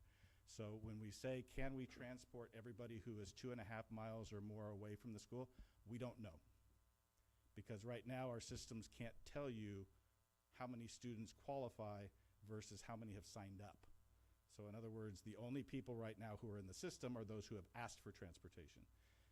There could be a lot of people who could qualify but have not asked for it. And what would happen to our routes if that happened? Because the two limiting factors to the routes are our number of buses and how many students can fit on them, but also what time period you are going to do. You can have a bus do 2 parts of a route, but you might have to start at 6 in the morning or 5:30 in the morning, and then you're dropping those kids off at the school at 7, and you're an hour before anybody gets there to even really be serving breakfast, which school then doesn't start at 8:30. So we need to be able to see all of those pieces working together to get the information so that we can say, this is what we're providing right now. How many more could qualify if they wanted to. How many more drivers and buses would we need to make that work? How much hours are they spending on the bus? Is that acceptable, or do we need to shorten that? And if we need to shorten that, then of course that means another route with another driver and another bus. So we're working on getting all of that information so that we can provide those types of information and what kind of cost it would be then if we wanted to expand. If we wanted to make sure nobody was on a bus for more than 45 minutes, what would that mean? If we wanted to make sure every student who was 2.5 miles or more could qualify, what does that mean? And so we can get you that information, but it's going to take us a couple more months to get all of those systems talking together to get that type of information. I hope that answers all the ones that I had before on that so far. Did I get yours? We'll move it along. Okay. You So- answered mine, but okay. I have another question, and I Okay. don't know, anyway, now that the CCC is Merced County only, for some of the athletic events, it seems like the buses take students there and they wait for the duration of the event, and then in some cases, nobody gets back on the bus. So it doesn't seem like an efficient use of our driver's time, and so I don't know if there's something we can do to improve that efficiency.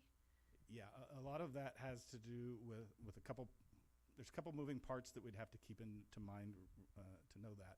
First of all, can you guarantee that everybody isn't going to ride a ride home? And how do you do that? That's kind of a hard thing to be able to do in advance. And then because if one of them wants to go home on the bus, you pretty much have to have the bus driver there the whole time. And then the other one is, I go back to all of those extra trips are by volunteers. There might be fewer volunteers who are interested in only getting a 1-hour trip versus somebody who might be getting a 3-hour trip. And so we want to make sure that it's worth it for our drivers to be able to do those trips because they are volunteering to do those for us. Although on the flip side, you could say some of our drivers would love just an hour trip. And if that worked out and we could make that match, then that's a possibility too, yeah. And it does seem like some coaches will say transportation is not being provided to this event, or they could say transportation will be provided there but not back. I mean, I don't know what the We don't have a legalities policy are that allows around that right now. Oh, okay. Okay. Now, you're referring to students who have a note and go home with their parents after the game.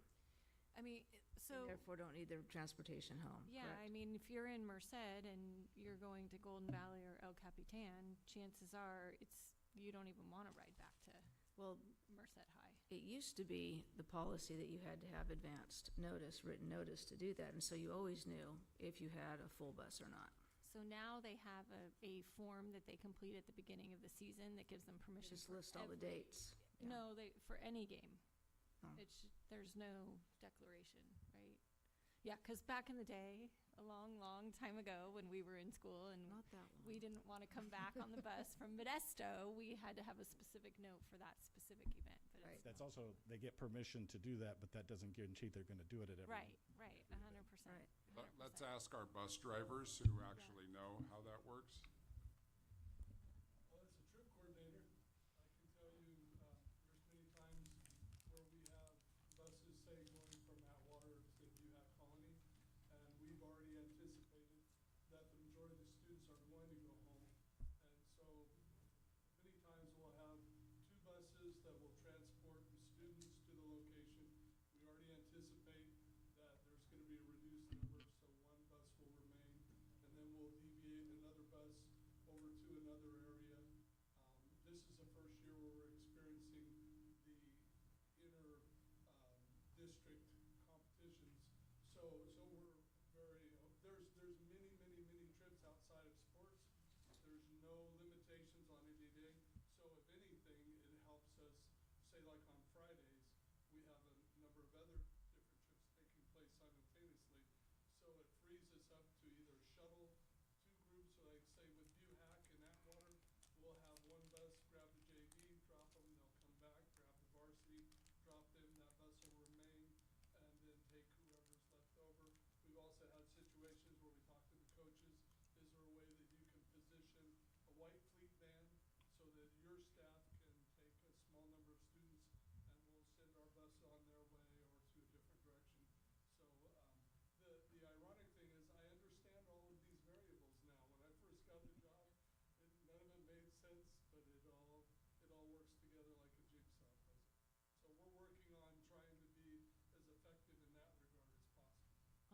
Awesome. Thank you for the explanation. That makes sense. Yeah, great. So the next one then, we would like to get staffing levels to include a driver for each route and then a floater. Of course, we need all the information that we're talking about in 1 and 2 to make sure we know what the number of routes needs to be, which is basically how many students need transportation and how much time do you want them to have to spend on a bus. But once we get to that point, we would like to have more drivers than we actually have routes. We historically have been sitting there right at that number, which means every time somebody is sick, somebody other than a bus driver, regular bus driver, is coming in to fill in for that particular route.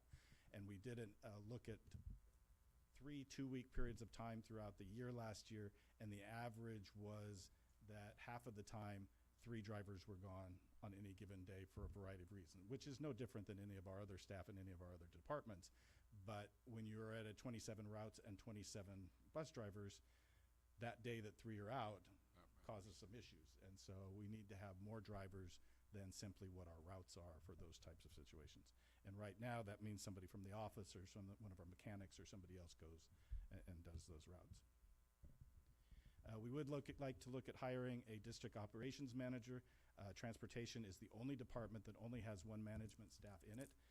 This would be able to help us with communications at stress points, ensure scheduling timelines, assist in troubleshooting, and then we do need to free the director for the move over to the business park and for that planning for EV. We are planned to be able to give us time to plan for EVs, but we do need to start that process. As we have the new business park, we need to be putting in infrastructure. We need to be getting buses and looking at those types of things, training our staff on those, and being able to get a few in and actually trying them and working with those. We need somebody who can spend time on that. And so we need to have somebody who can help with that and not just have one person in the transportation department as far as managers are concerned. Review and update standardized policies. We have policies and procedures. Just like most of our departments, some are written down, some are not. We need to get most of those written down so that those are pretty clear. And then address the hourly versus daily rate issue to help recruit staff, qualified staff, quality staff, and incentives to staff to take the trips. So I'm going to go back 1 slide. So here is currently a look at transportation pay within our area. And you can see Merced Union High School District and compare the hourly rate.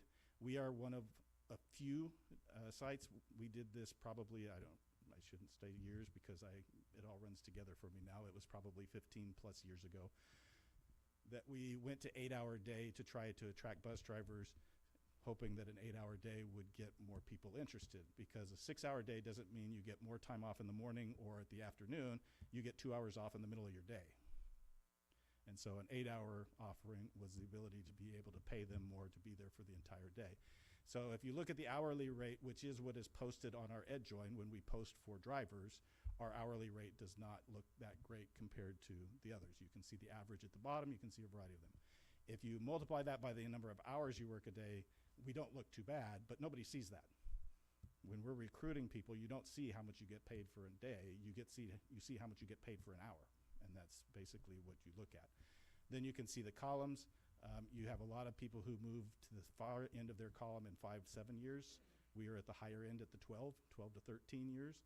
And so you can see again the hourly rate kind of matches up a little bit better than it does at the beginning rate, but it takes 12 years compared to a lot of other districts that get to that top rate in 5 years or 7 years. So one of the things that we have looked at was if you take a range like M, and you basically start at range 6 rather than 1. You now a shorter time, which compares to many of the other districts in our area. It takes a shorter time from you to get from the beginning to the higher end of that scale, and it would put us in a much more competitive entry-level rate compared to the others. So an M starting at 6 would be a $27.72. That would probably put us right there. That does put us at the top. Yeah, at the ones that we have there. So that was one of the things that we have been looking at as far as how to maybe make that more comparable and better recruit when we're putting things down on EdJoin, that our hourly rate is much better matched up with what other areas have. And then, go Our ahead. district sites? It's just schools that are fairly close to us that have transportation. Okay.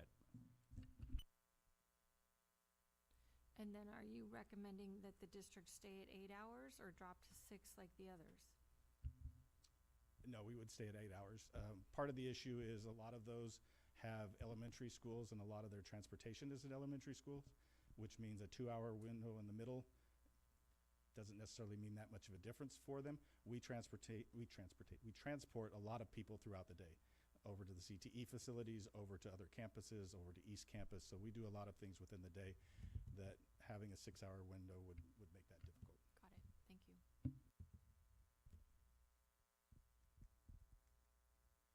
Any last questions on any of that? Otherwise, I will move on to the business park. The Winton?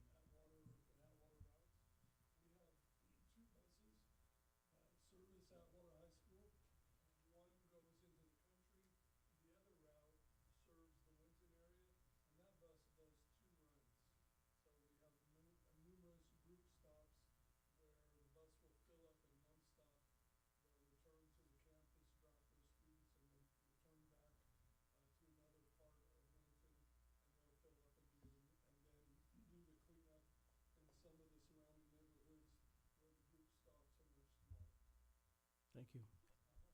Mr. Weimer, if you go back to that pay scale, are we there yet, or where are we with this? What's currently on the screen there, the 2283 and the 3471 is our current scale. Right, but we're proposing the other one, right? We have proposed that in negotiations. We have passed that scale across the table. Okay, so that, what can you tell us about that? Because I don't know how much you can tell us that's public, but what can you tell us about that part of the transportation? I can tell you the things that have actually been passed across the table. We have set that out to all of our staff, so they have seen that negotiations update. We did pass Range M, column 6, with a few other adjustments made, one-time adjustments for people to move up to different places. So in other words, if you were at 3, you would move all the way to 6, so nobody would get left behind when you moved to that new schedule. So we have proposed that as a standalone item that the association could act on. They did not choose to act on that as a standalone item. They gave it back to us as part of a larger package item. They were not willing to act on it as a standalone item. They have passed back something that is very similar to that, which is column 6, range M, with a few other adjustments made to it, but very similar to that. So both sides have passed that. They were not willing to do it as a standalone item, but they did include it in their package. So they do agree on this that we proposed, the financial part of it at least. The proposals are very similar. No one has agreed yet, but the proposals are very similar. Got it.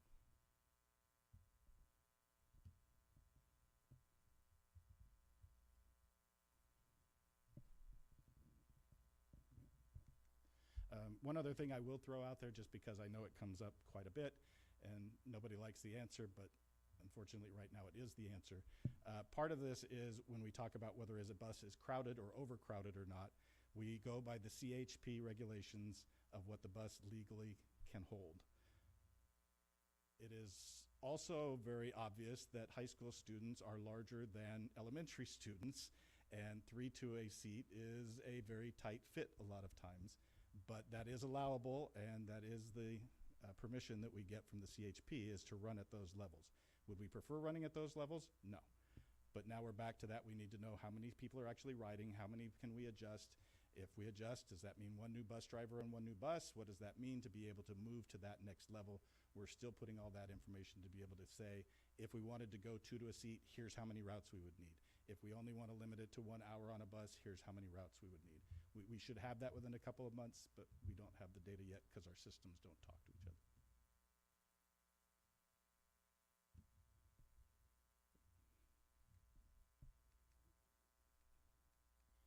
And then just very quickly here, a last update on the business park. So this is, we've been moving quickly, obviously, because Google Earth does not show the new buildings that we've actually put up yet. So this is the park, and you can see on the right-hand side where the number 1 is, those are the 3 buildings that actually exist, and we've had those for a while. And number 1 is our nutrition services, so that is actually up and functioning. We do use that on a daily basis. Number 2, the line that goes next to it is the alleyway that goes all the way through, and number 2 is where the district office building is. We have taken possession of the building, but there are no internal offices yet. So it's the shell of the building. We still have to go in and put the offices and the HVAC systems and those types of things in it the way we would like them. Number 3 is where the transportation building is going. It is. And across from that is a warehouse that we now have possession. We do have a person who leases that. They have a lease in there for about 1 more year. Once they move over to a new property, we will then take possession of that and use it for our facility. Number 4 then, which is next to that, is the property that is on the agenda tonight for purchase, which would be the last piece then that gives us all of that area, and we then control both the roadway access next to number 2 and the one that goes between 3 and 4. So here's the pictures real quickly. So this is our nutrition services, which is up and running out of those buildings that you could see on there already, which were number 1. This is the new district office building. So this is the shell right here. This is the roadway that will go in, and then this is looking at it from the other direction. So this is the building here, and you can see that that roadway driveway goes all the way through from Aviator to Business Parkway. So this goes all the way through. This is the new building. We will be able to put the offices then and the HVAC systems there and design the interior of that the way we'd like. This is the transportation one, and again, this is the alleyway that goes through. This is our transportation, This is our transportation building. This is the warehouse that is occupied right now that we will take possession of when the tenants move out. This is the same looking at the other way. So this is the transportation building. This is the warehouse that we own but has a tenant in. This is the property right now that we're looking at purchasing, which is this piece. It will give us the entire section then of the area there, and it will give us control and access on all sides of the alleyway here that goes through the property. So then what goes in all the open spots and open land? This is the current district office, which has all of the parking over here and on the back side. All of that goes into that open space between the buildings out there. This is MUHSD High School. This is our transportation yard right now. This is the building with the transportation. This is M&O. So all of this and then the parking for both of this is what goes into the open space. That will be all of this along here and all of this open space in the middle here and along this side here. And that is all I have. That was a lot. Any last questions or anyone that I didn't get to? So when we move transportation out of MUHSD, what's going to go there? That will be a very big discussion, I am sure, and it will probably go back to, if I go all the way, those slides that we added.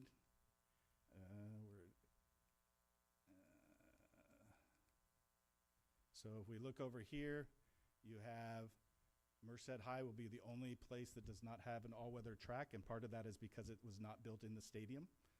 All of our other stadiums have a track, and they're in there, so we have one campus now that does not have an all-weather track.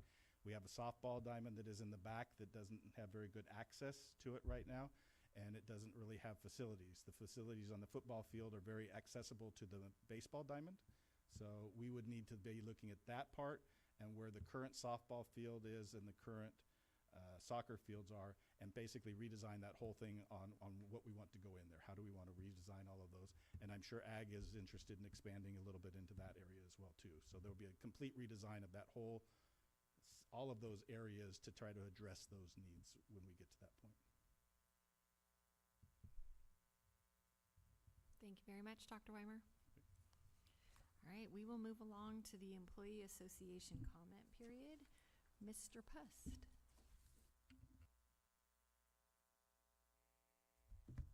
I will not be nearly as long-winded as Dr. Weimer.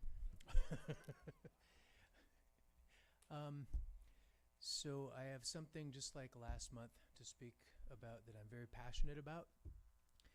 It is that I'm very grateful to have such a healthy working relationship with this district.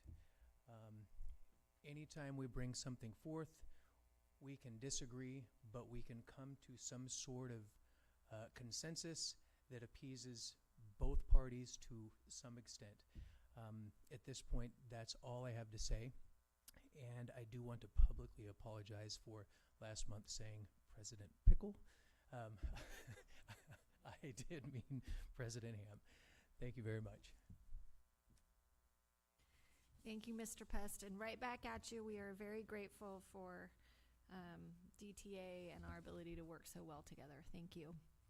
I believe CSEA is not here to comment tonight, so we will move right along to the consent agenda. Is there a motion to approve? I'll make a motion to approve the consent agenda. Is there a second? I'll second. Is there any discussion? Seeing none, let's call for the vote. And in the meantime, Mrs. Jayasinga, do you mind reading our donations? On behalf of the board, I'd like to thank the following donors for their generosity. For Atwater High School, we have the following donations.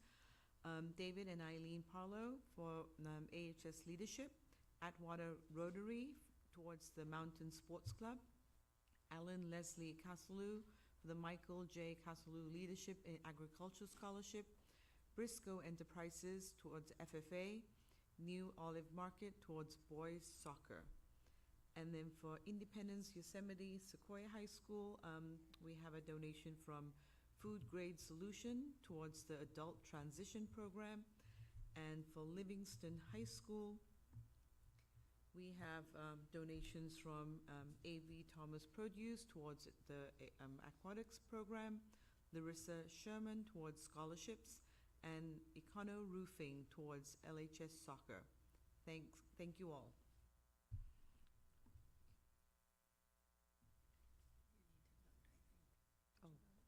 Oops. Sorry.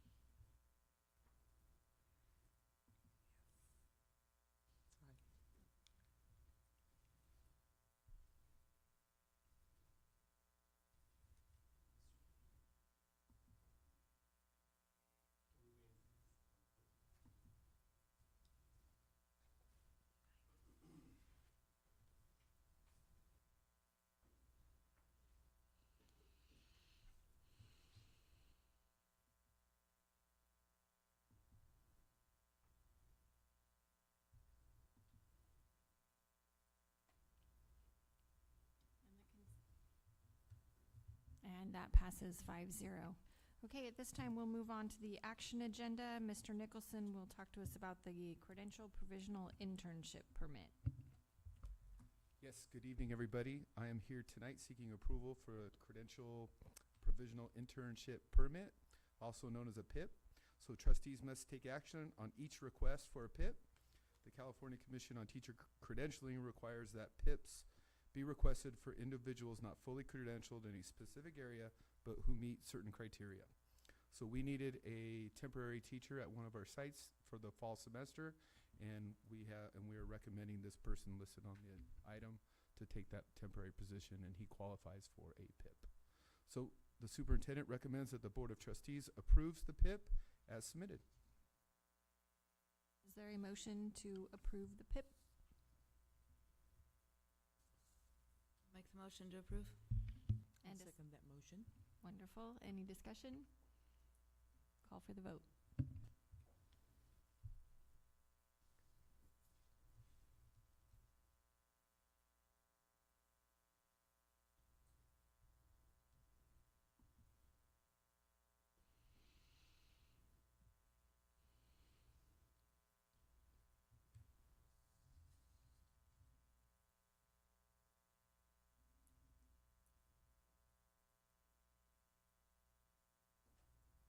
And the motion carries. Back to you, Mr. Nicholson, for board approval of certificated assignments. Thank you. Education Code 44263 allows a certificated employee to teach out of his or her area of certification with approval of the Board of Trustees. If the individual has completed enough upper division or graduate work in the subject to be taught. Also, Education Code 44258.7 allows a certificated employee to teach out of his or her area of certification with your approval if the individual has completed first aid instruction appropriate to the sports being coached. So we're bringing forward to you tonight 3 individuals that need approval and authorized under those education codes to teach either athletics or science or a world language. So the superintendent recommends the approval of those teachers on the attached list being assigned to teach out of their area of certification in accordance with those education codes. Is there a motion to approve agenda item 14.02? So moved. Second? Second that motion. Great. Call for the vote.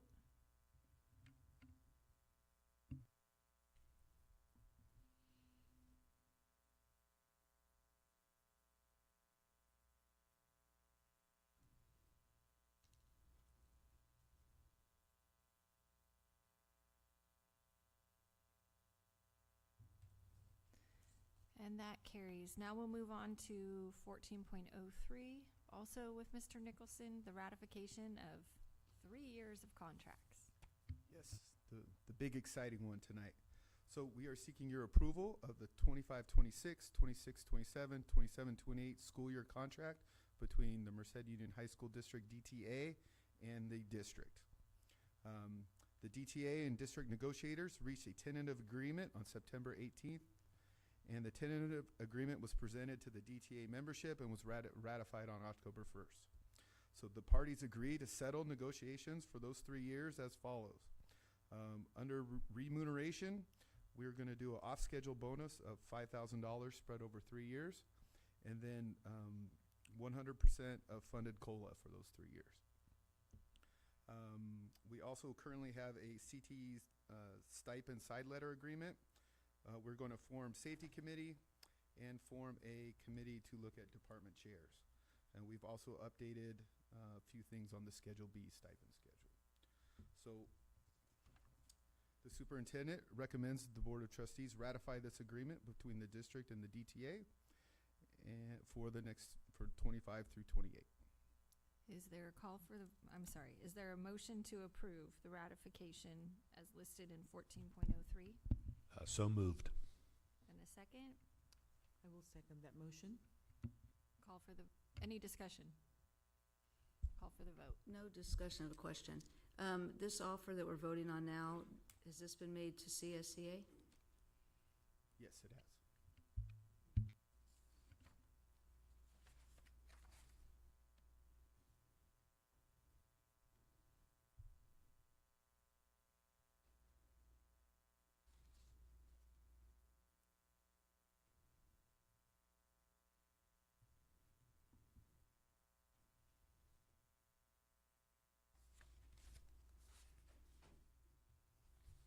And that carries 5-0. I think the board is hopeful, looks forward to further negotiations with CSCA, and is pleased that negotiations have had this outcome with DTA for the next 3 years. Thank you, Mr. Nicholson. We're very excited. Back to you with 14.04, certificated and classified, and so on. Okay, so we are here seeking approval for the certificated and classified management, confidential employees, and local agency executives remuneration for the same time span as we did with DTA. So district leadership has made an effort to offer all employee groups similar remuneration increases. The remuneration proposal for management, for certificated classified management mirrors the agreement settlement with the certificated staff. So again, it's the $5,000 bonus spread over 3 years with the 100% funded COLA during those 3 years as well. So the superintendent recommends the Board of Trustees approves this increase for 25-26, 26-27, and 27-28. Before the board is a proposed action to increase the compensation of the deputy superintendent, assistant superintendents, certificated executive directors, and directors as follows.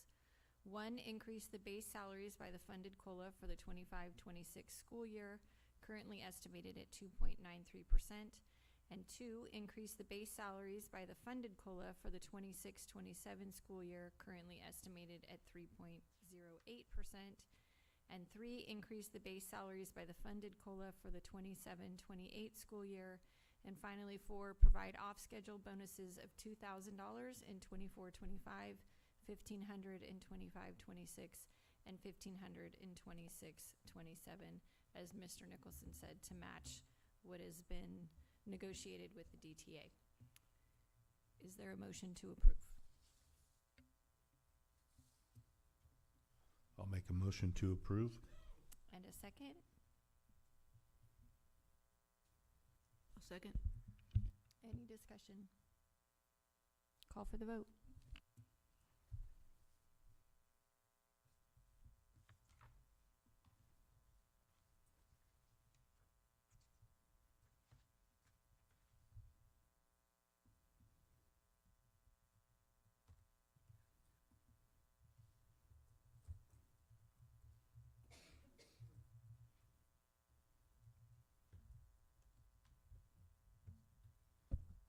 And that carries unanimously. Thank you, Mr. Nicholson. All right, we'll move on to 14.05. The board is being asked to approve the 12th addendum to Superintendent Alan Peterson's employment agreement. It is proposed that Superintendent Peterson receive a 3% step increase to base salary if he receives a satisfactory or better performance evaluation. The board has completed Superintendent Peterson's evaluation for the 23-24 school year and determined that he is eligible for the 3% step increase, which shall be effective July 1, 2025, at which time his base salary will be $310,935. May I get a motion to approve? I make a motion to approve. And a second? I'll second. Any discussion? Call for the vote.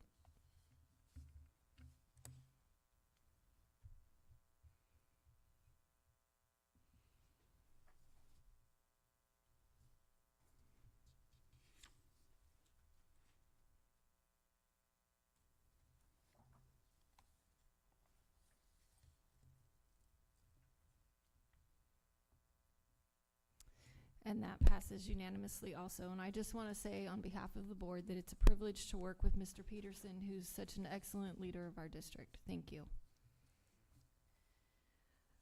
Okay, Dr. Weimer, real property purchase. This one will be much shorter than the previous one.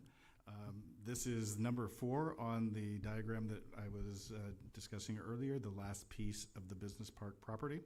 And the superintendent recommends the board approve the purchase of APN 056330045 in the city of Atwater for $485,000 with a contingency of up to 10% and delegate authority to the superintendent or a designee to take the actions necessary to effectuate the purchase.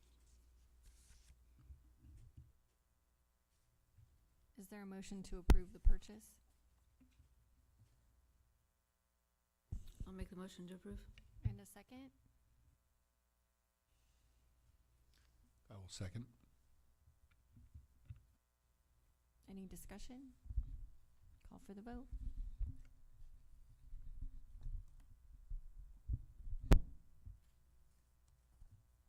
Thank you for seeing this through, Dr. Weimer, and negotiating on the district's behalf so we can complete the full business park complex.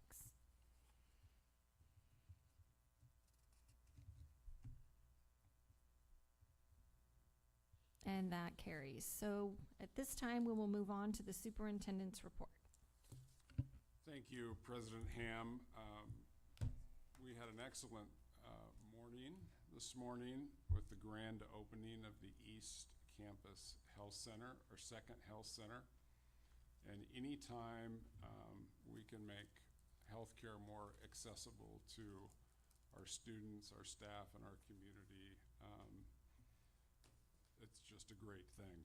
We appreciate our partnership with Leslie and Livingston Community Health and look forward to continued growth in that area. It's a big accomplishment and a big feather in Merced's hat to have that available at one of our campuses. I want to ditto what Tim said about us. Back at him and DTA, I think we're one of the few school districts in the state that can negotiate a 3-year contract in about a day and a half. That just doesn't happen everywhere. So thank you to all of the negotiating teams for your effort.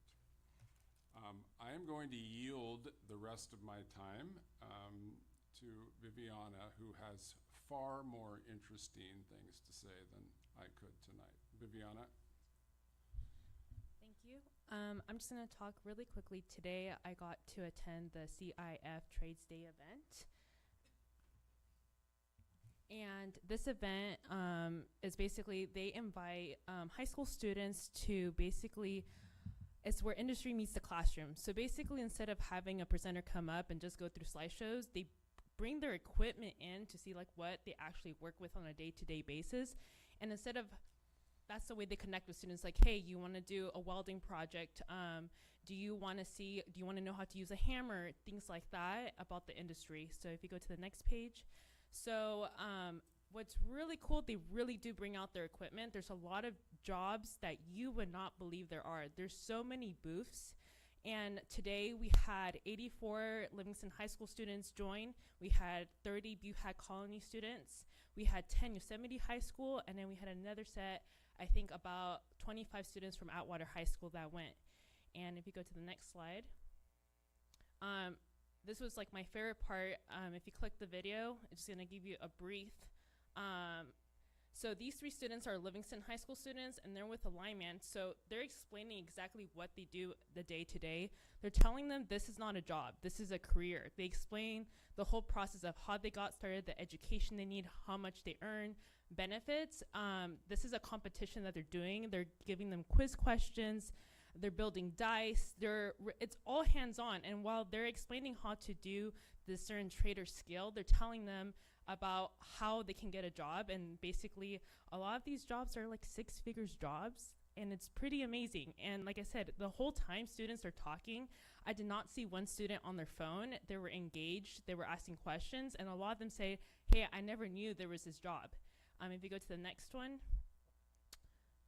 So this is a group of girls. Again, there's not a lot of females in this industry, and there's a lot of people saying, hey, we need more females. We need more people in these type of positions. It doesn't matter if, they're just trying to build relationships with students and also say, hey, we want any type of student who's interested.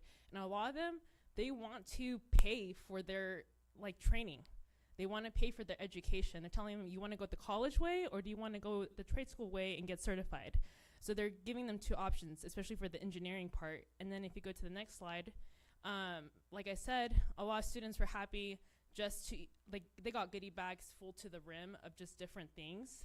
And if you go to the next slide, this is just one section. There's still an outside portion. So students are going booth to booth to booth to booth to booth. And what's I would like to see, hopefully, is a lot of these industry businesses, they're willing to come out to Merced and replicate this, because they're really interested in talking to students and showcasing how many careers there are, and they're in need of these people to fill in these jobs. And if you go to the next slide, so that kind of gives you an idea, and that's how much goodie bags, that's just a little bit, they left with more by the end of the day. And if you continue on to the next slide, these are the teachers. So Manuel, Mr. Murillo invited me out. And so if you're interested in seeing this live, they have partnered up to do basically the build competition. So if you like anything that is like the baking competitions where they have like 20 hours to do this, well, they have 2 days to build a shed. And they have to meet OSHA compliance. There's all these different things. The teachers cannot help them. They're just there to monitor for safety, basically, but students lay out the plans. They get everything approved through their sponsor, so it's a lot, but they really have grown the program, so that'll be something really interesting to see. But these are all the teachers that were present. And if you go to the next slide, Yosemite will be joining Atwater as one team. So that's really great that Yosemite students are also getting involved this school year. So like I said, if you guys want to come out, let me know. It's April 30th through May 1st. Just to come out one day, even the end day. It's really exciting when they do the countdown and they're like, no more, you cannot touch your shed. So what would be great, like I said, to kind of make these connections. And like I said, there's a lot of Sacramento businesses. What about Merced, Madera, Chowchilla, Fresno Unified was there. So they're transporting from Fresno all the way to Sacramento. So just an idea that we could probably bring this to the fairgrounds and expose more to students as well. And that's it. Thank you. And you're gonna do that for us, right? I will be more than happy to set that up. I think it's something that when you're there, this is just like a glimpse. It's so amazing. And like I said, I learned about jobs that I had never heard of. Like engineering jobs, like, oh yeah, we're in need of this and that. So I think it's just like to connect people. And like I said, they're willing to come and bring these displays for free. It looks incredible. Yeah. So like I said, that's the build competition that was Livingston Shed last year. So like I said, they do that in less than 2 days. So it's pretty amazing. Yeah. Okay. Thank you so much for sharing your passion, Viviana. That was great. Yes. Can you share that information with us as to when that is? Yeah, please? I will send you guys the flyer. And then, like I said, I will be out there again this year documenting that for them. So feel more than free. And then I can connect you guys and show you guys around if you guys come up. Yeah, great job. But yeah, please send that info to us so Yeah. we can see if we're available. Yeah, sounds good. Thank you. I told you, way better than me. It was. You are not a liar. Okay, thank you so much, Viviana. At this time, we will move along to trustee comments. Mrs. Pickle? Thank you, Mrs. Ham. Just a few things. I was not able to participate in the MHS pool walk today, so I look forward to hearing about that, but I was able to participate in the AHS one. And really looking forward to when those facilities are complete. I think they're going to be a fantastic addition to the sites in the community. And just a few events I've attended recently. FFA fundraiser. Didn't get to spend quite as much time there because I had tickets to the AHS, BCHS, Halloween production that they do. And if you haven't been to any of those, they really do a fantastic job. Incredible amount of work and time, both staff and students. So if you get a chance, those are really, really incredible. And then I just had one question that I neglected to ask earlier. It has to do with the PD. How many days are teachers pulled out for district training, ballpark, like planned for this year? It depends what they teach. Is there like a... So the DOK training for everybody was 3 hours. But like a co-teacher, if they're new to co-teaching, they have 2 days. The Read 180 teachers and the Math 180 teachers, they meet a little more regularly because they're also meeting to review data. The social studies and the freshman seminar teacher, they did once and they'll do again in December. Social studies is a goal this year, so they'll probably meet 3 or 4 times over the rest of the year because they're going to realign their standards. So it just kind of depends on your subject. Probably 5 max, generally speaking. Max. Okay. That would be max. I would say we're probably looking at an average of 3. Okay. Thank you. Mrs. Jayasinga? Thank you, President Ham. I attended the MCOE Awards event earlier this month, so congratulations to all our nominees and then the award winners themselves. It's always great to see the recognition and all the great things that teachers have done that are being recognized at those events. Also attended several fundraisers, back to school events, and then lots of athletic events. So great to see school back in full swing. And that's pretty much it for today. Thank you. Thank you. Mr. Coleman? Thank you. I was able to attend both of the pool walkthroughs. They were very informative, and as a former coach, very, very envious because that is going to be a great pool complex at both those sites. Was able to attend the Livingston Healthcare opening today as well. That was great. Several back-to-school night events that I attended. Next week, I will be attending the Merced County School Board Association Conference, so I'll be there for representing us. Shout out Mr. Jolly, 100 years. I was thinking as the students were talking about band today, I was like, man, it seems like this has got to be the 100th year. So congrats to your group on that. Outstanding presentation. Viviana, thank you for sharing that. That's great news. And yeah, also it was exciting to see Stephanie Kirby get the Teacher of the Year. That was great. That was outstanding. So, thank you. Thank you. Mr. Valadez? Well, as always, thank you all for what you do. I wanted to go today to at least the Livingston Community Health grand opening, but I could not make it. I had my other board meeting today as well, so it was hard to do so. But I do want to thank Livingston High School FFA and Ms. Monica Larson. I think she has another last name as well, but I don't remember. Alcala, yes. So anyways, they helped us out at our Autism Day picnic that we put on for kids with autism, families that have kids with autism, and it was an awesome event. A lot of families come out and they really thank us for doing that, but we can't do it without the help of the students. And we've been doing it for a while in Livingston FFA, along with Atwater, and then when we used to do it in other areas, we had in the South, we had other FFA groups and so on and so on. So we always have them, but Livingston's always helped us. We used to bus them to the far away, or not far away, Visalia and Sacramento. We used to bus them as well. So always thankful for their help, because it's a lot of families that come by and a lot of stations that kids could stop at, and so they do a good job. They do even better now.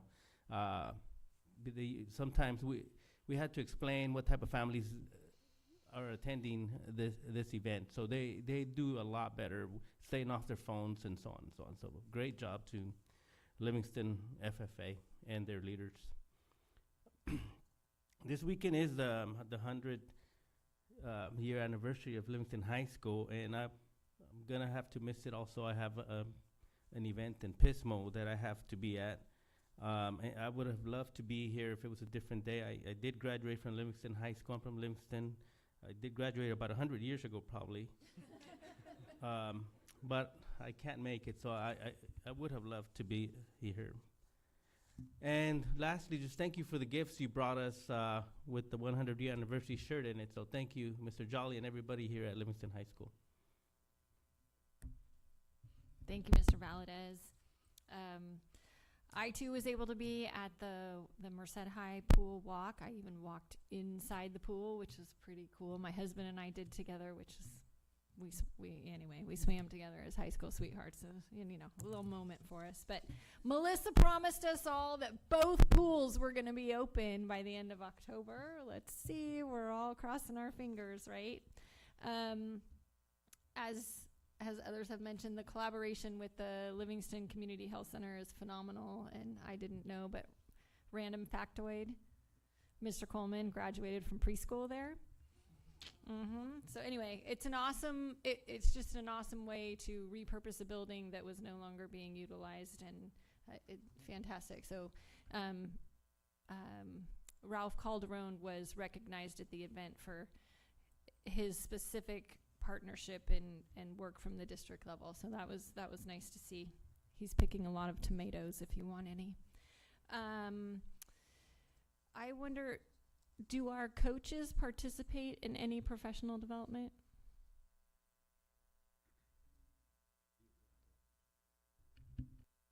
Just something to consider. Okay. Not out of Ed Services, but I think they do some at this site. Okay. They do have to be certified, they have to complete professional development, but each site usually provides something at the beginning of the year. Okay, thank you. Mr. Coleman, thank you for representing our district at the Merced County Conference this weekend, or next weekend. I was also able to attend the Merced High Hall of Fame dinner, which was really fantastic, and shout out to two of our employees who were recognized, both Mr. Knott and Mr. Scoggins, who both are now working at Merced High and really make a difference there. So thank you to them. Mr. Jolly, thank you so much for hosting us, and I really love the ceiling tiles. How do students get to make those? You can yell. You're good. Our teacher, Ms. Walker,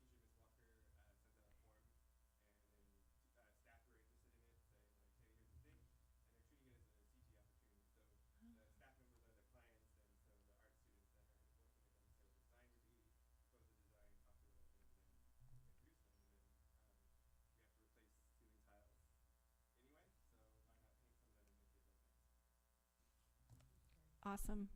Thank you. I want to say thank you to our bus drivers for being here tonight. We hear you. It's not going on deaf ears. We appreciate you and all the work that you do. Thank you for being here. And then I wanted to also wish the best of luck to 3 of our fellow trustees who have an election coming up here in the next month, which we will know the results of in our next meeting. So best of luck to all of you. Thank you all for your patience as closed session ran long tonight and just for being here.